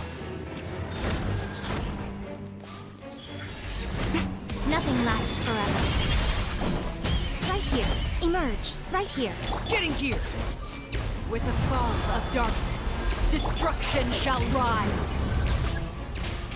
Have a taste of purgatory. I'm not finished my reason. Spare your energy. Running is of little use. Watch out for Bob's movements!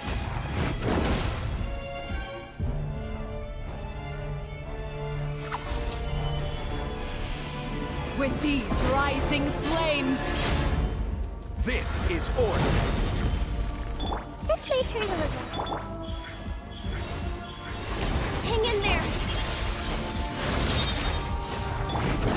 And shroud! Is it my turn now? Solidify. Look at you. Trapped like a bunch of helpless animals. Spare your energy. Running is of little use. Gather. With these rising flames.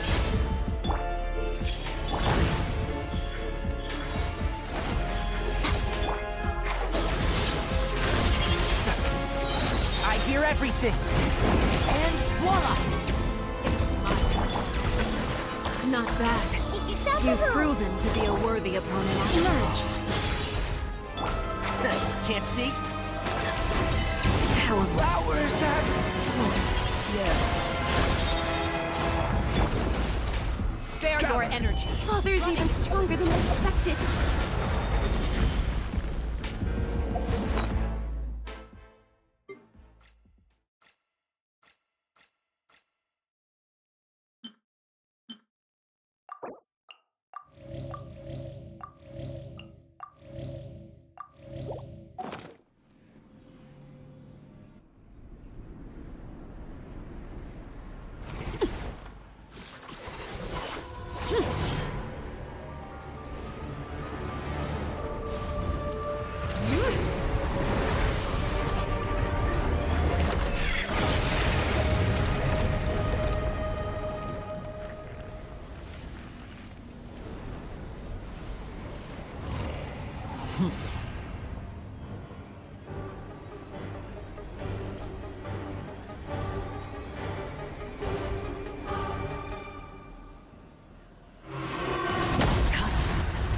Stabilize. My blade is Right all here. that remains. Emerge. Right here.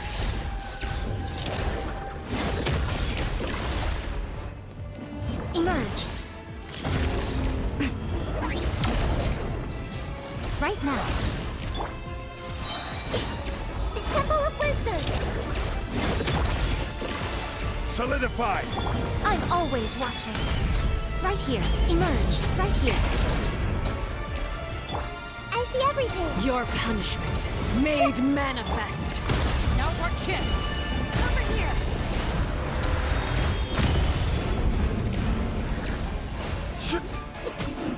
Come on out. Emerge. This is order.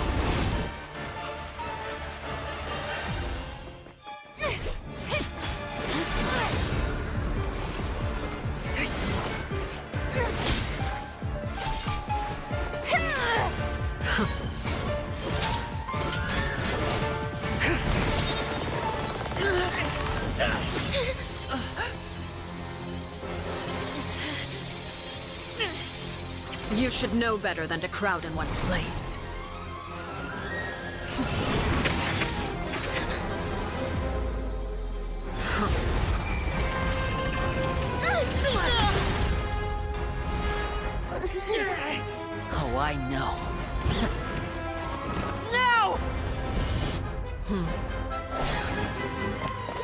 I'm sorry, Father!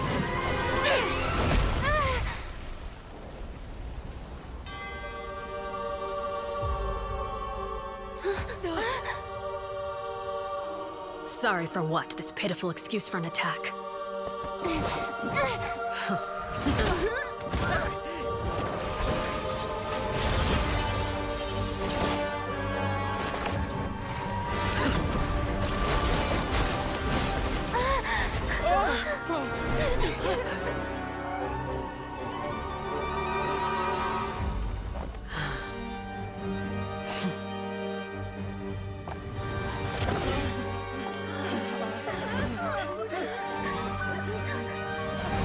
Father, no!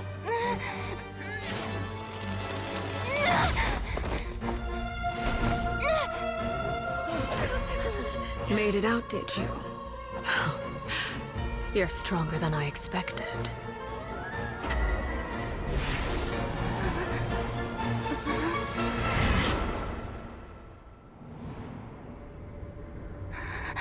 A crimson moon. I can't move.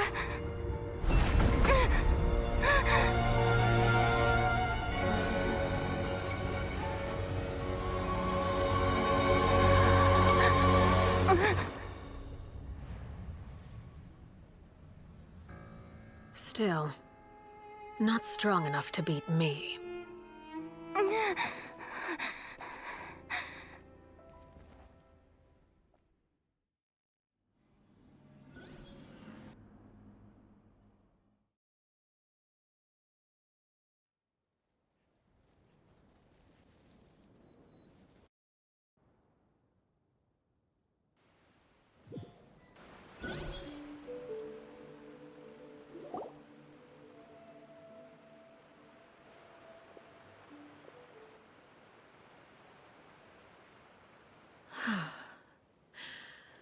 I believe we can end things here.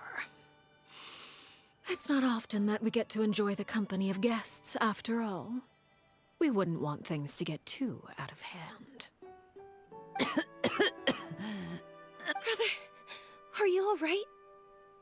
Lenny! Given that I am the victor of this duel, as agreed, the punishment stands. No! I never thought things would end like this.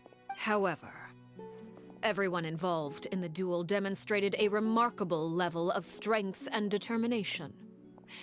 In light of this, I'm prepared to change the method of execution. Elwar, the bottled flames I gave you for safekeeping. Do you still have them? Yes? I wasn't sure what they were for, but I've kept them super safe. I didn't lose a single one. Wonderful. Then, in just a moment, I'll have you administer them. Bottled flames? Indeed. They're the product of a secret experiment. Under certain special circumstances, flames can be extracted from my person and preserved. Once ingested, searing pain will spread across every inch of your body. No harm will come to you physically, but your memories will be burned away. If you can withstand the pain. When you awake, you'll have forgotten everything you know about the House of the Hearth, and will be expelled from the organization. In other words, administering this concoction will kill the version of you that grew up in the house, and give you a new identity.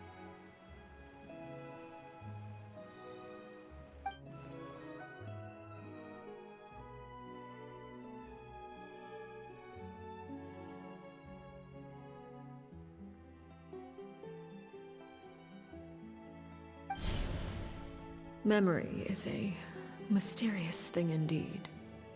Losing a portion of your memories will alter your sense of self.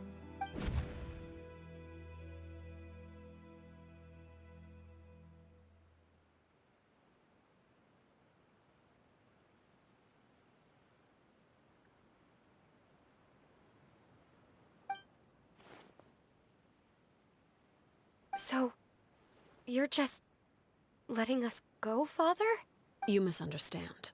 Memories are extremely important. Once consumed by flame, the version of you standing before me will die, and our secrets will die with you. So no, I don't intend to just let you go, because the person who survives will be nothing but a stranger. Even so, I won't have to live in fear anymore. I'm sorry, Father. I'm sorry I let you down.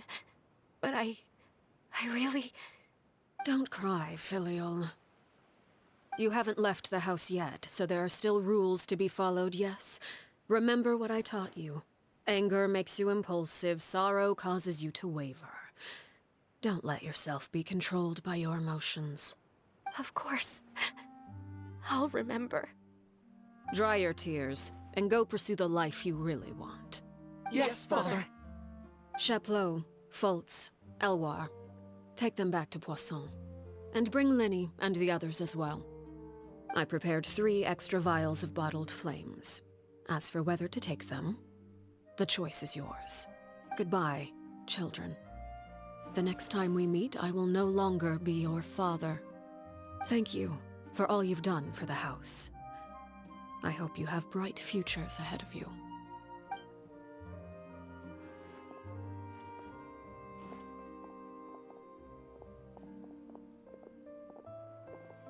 Father.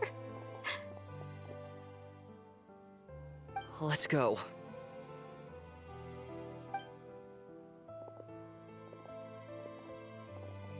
Here, grab my arm, Linny. I'll help you walk back. Thank you.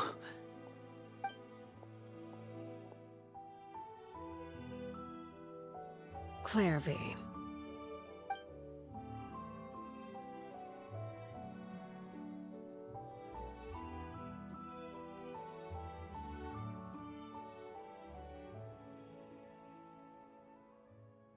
Can we talk now?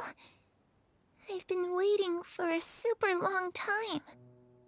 You really are Perry, aren't you? I haven't seen you in so long. How come you're all grown up? Wait, did I somehow travel to the future on accident? Or am I dreaming? What a long dream. Neither. You died, Clairvy. That's what happened. You could have at least sugarcoated it a little. Look, she's done speechless. Oh. Okay then. Huh? That's it? You accepted it just like that? Yep. If that's what Perry says happened, then I believe her. Perry wouldn't lie to me. Plus, I don't really need to know why I'm like this. I'm more curious about what happens in the future. If you're a harbinger now, Perry, that means Mother is gone, isn't she? Can you tell me about it? I want to know what happened to her. And to me. You never stopped trying to defy fate. At first, no one believed you. You could only vent your frustrations to the moon. In fact, you often sought comfort in the night sky. You wanted to see the aurora, so one night we promised each other we would go to Snezhnaya to see it together. Later on, you tried to run away, but you were brought back each time. Mother spared your life, but it wasn't out of kindness. Instead, she decided to make an example of you by slowly torturing you over time. That way, the other children would know what happens to traitors. Still, you never gave up. Mother hoped that through ruthless duel after ruthless duel, she would be able to crown an ultimate victor among the children she raised. But you called on everyone to unite, to fight to a draw in order to reduce casualties. Your efforts may have only delayed the inevitable, but still. You gave them hope. You tried everything you could think of, but every attempt ended in failure. Still, you never turned your sword on Crucibina, and you never turned it on me. On that gloomy day, you told me, For the last 16 years of my life, I've done everything I can to fight for freedom. But now, I realize that the only freedom I truly possess is the freedom to choose to die. I never imagined I would say something like that. I must have been feeling really worn down. But somehow, I still think I understand. According to Mother's plan, only one of us was going to make it until the end. And I always hoped that person would be you. If I could do it all over again, I still don't think I would make a different choice. Even when I first met you, I knew you'd be able to do what I couldn't. Is that so? Even now, I'm not sure I truly understand what kind of freedom you were trying to pursue. But as the head of the House of the Hearth, and as the children's father, I've tried to give them the most basic of freedoms. The freedom to choose their own fate. It's something I discussed with the Iudex of Fontaine. The children who want to leave the house will have their memories wiped clean of all secrets pertaining to the organization. In return, they will be allowed to live a normal life in Fontaine without being prosecuted for their past.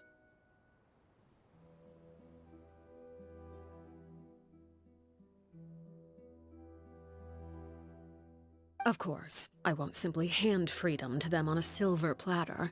They have to fight for it and prove themselves worthy of it. Only freedom. That's more than enough. That's exactly the kind of life I was fighting for. You know, Perry, I think you're a pretty amazing king, and a really great father, too. I'm really happy that you're the one who took over the house. I guess I do have one regret, though. I still haven't seen the outside world. Well, it just so happens that our dear guests over here have been to many nations and traveled to countless places. Perhaps they would be willing to tell you what the outside world is like. Really? Of course! We've traveled all over the place. We've got so many stories, we could probably talk your ears off for 3 days straight!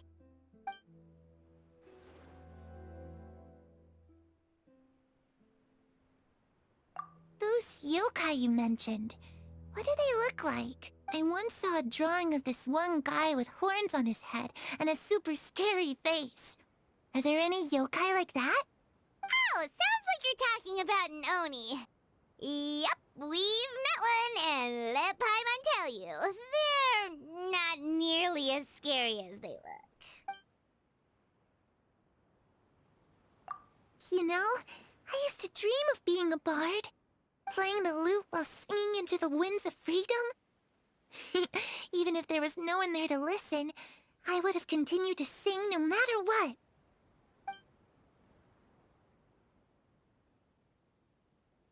Ah, that's where Mora comes from. I never knew that before. If I had some Mora, I would buy 3 new dresses. One for me, one for Perry, and one for Mother. It's just too bad Perry doesn't like wearing dresses. And Mother, she probably wouldn't accept something like that either. I guess I'd just have to keep them all for me then. I could wear a different one every day. I was always too afraid to skip Mother's fighting lessons. But at the academia, I bet you could do all sorts of secret things in class. Things that have nothing to do with studying. I'm just kidding. Being able to study whatever you want without having to fear for your life actually sounds pretty great.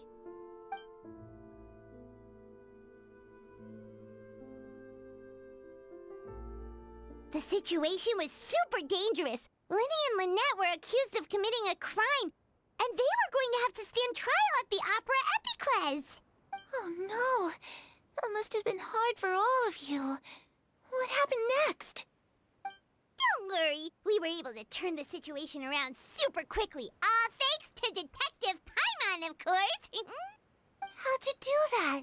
Come on, tell me. Okay, so it was like this. After the failed magic show, we rushed to the scene and...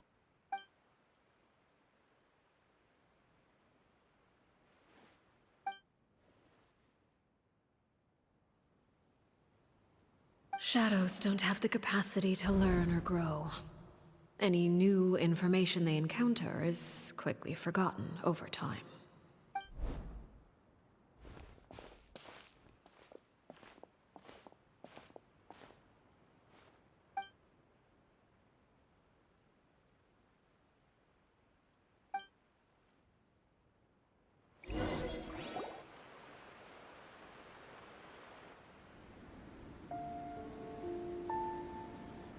Clairvy, you've worked tirelessly from the shadows to overthrow the House of the Hearth.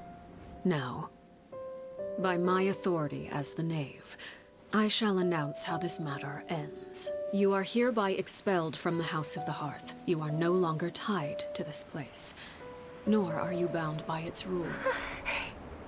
You're saying that I can finally leave? I get to experience the outside world as well? Oh, I almost forgot. There's no getting older for me. Still, seeing who you grew up to be makes me really happy, Harroware. Take care of yourself. Goodbye. May we meet again someday.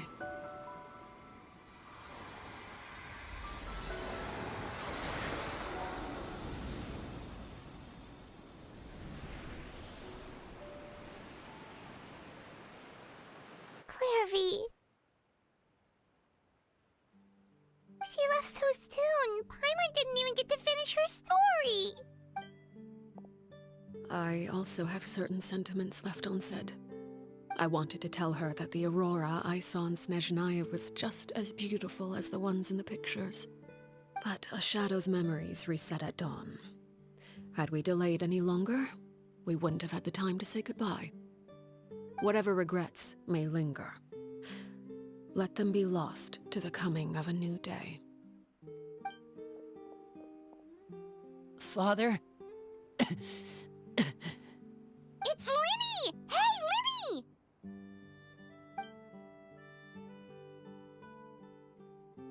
What is he doing back here? Let's go check it out.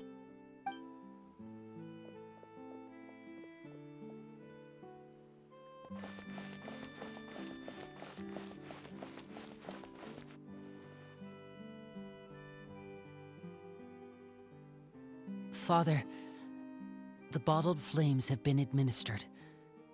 Filio and the others have left the house. And you? What have you decided? Thank you for giving us that choice, Father. But we never wanted to leave the house. It's the only home we've ever known. Lynette and Fremine feel the same way. They're recuperating back at the Hotel Bouffe d'été. But I decided to come back and tell you where we stood. I'm sure you're well aware of the expectations I have for you. I want you to follow in my footsteps and become the next king of the house. Yet you seem to have different ideas, I must admit.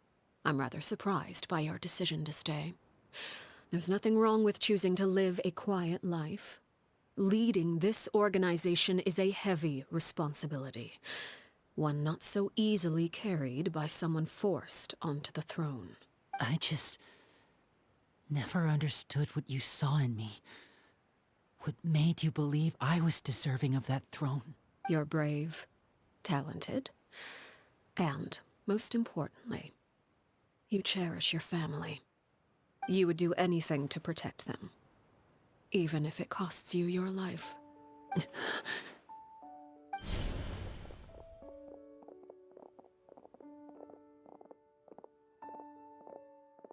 Speaking up back there was so brave of you, Linny. It's all thanks to you that we were able to convince Father to back down. You're a hero, Linny. Hero?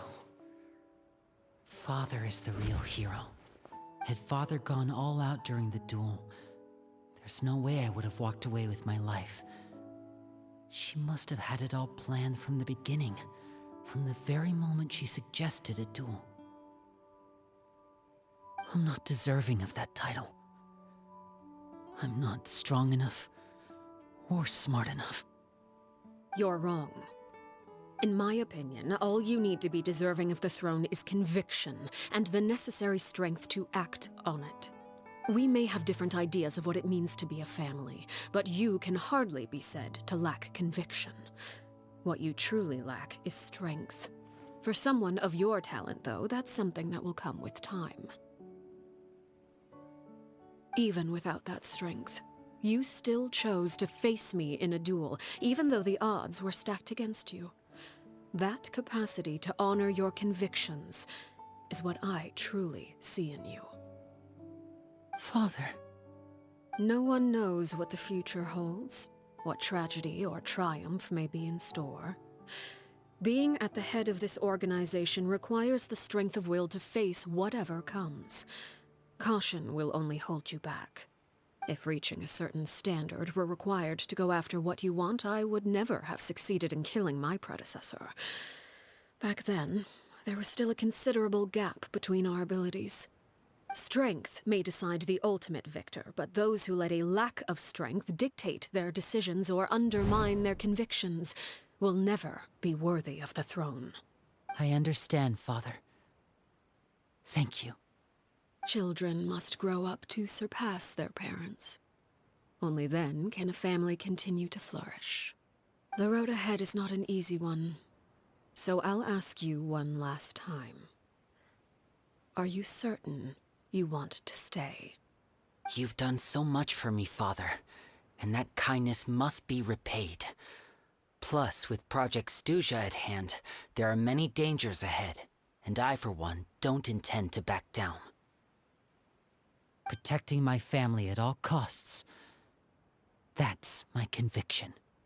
Then you're welcome to stay. As for Project Stuja, you need not be too concerned. If those cowardly businessmen and heartless dignitaries try to take us down, I'm prepared to teach them a lesson. Having members who longed for the light was our organization's last weakness.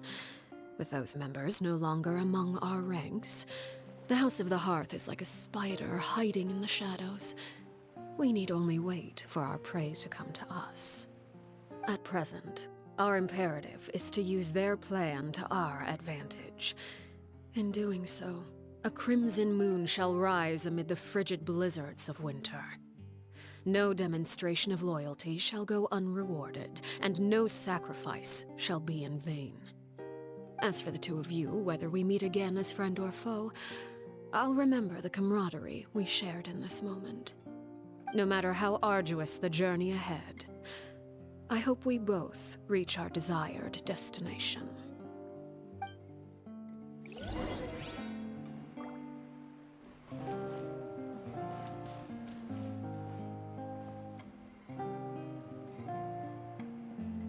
Lynette and Fremine were recovering at the Hotel Bouffe d'été? Oh, Paimon wonders how they're doing. Maybe we should go check on them.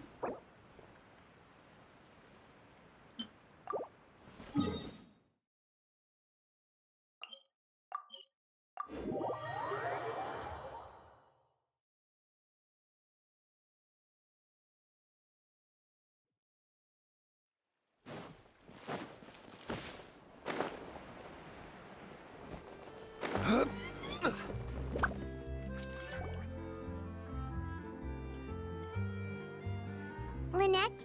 Fremine? How are you feeling? Much better. Whew, what a relief! What about you?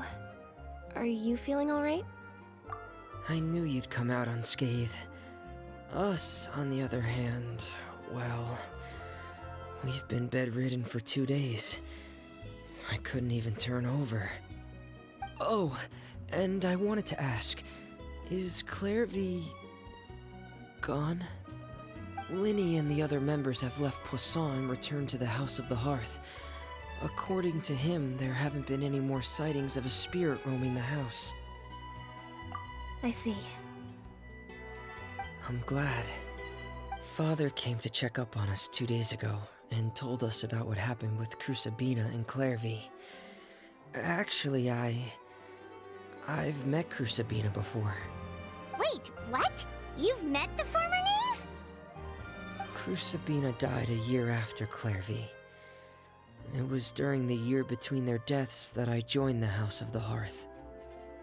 Sabina had an extremely cruel and radical way of doing things. While she was alive, the atmosphere in the house was suffocating. When I joined, though, the experiment she valued so much had already come to an end, and all the people involved, dead and injured alike, were gone. Sabina never talked about the past with us newcomers. A couple of months after I joined, Father killed Sabina and burned all her files.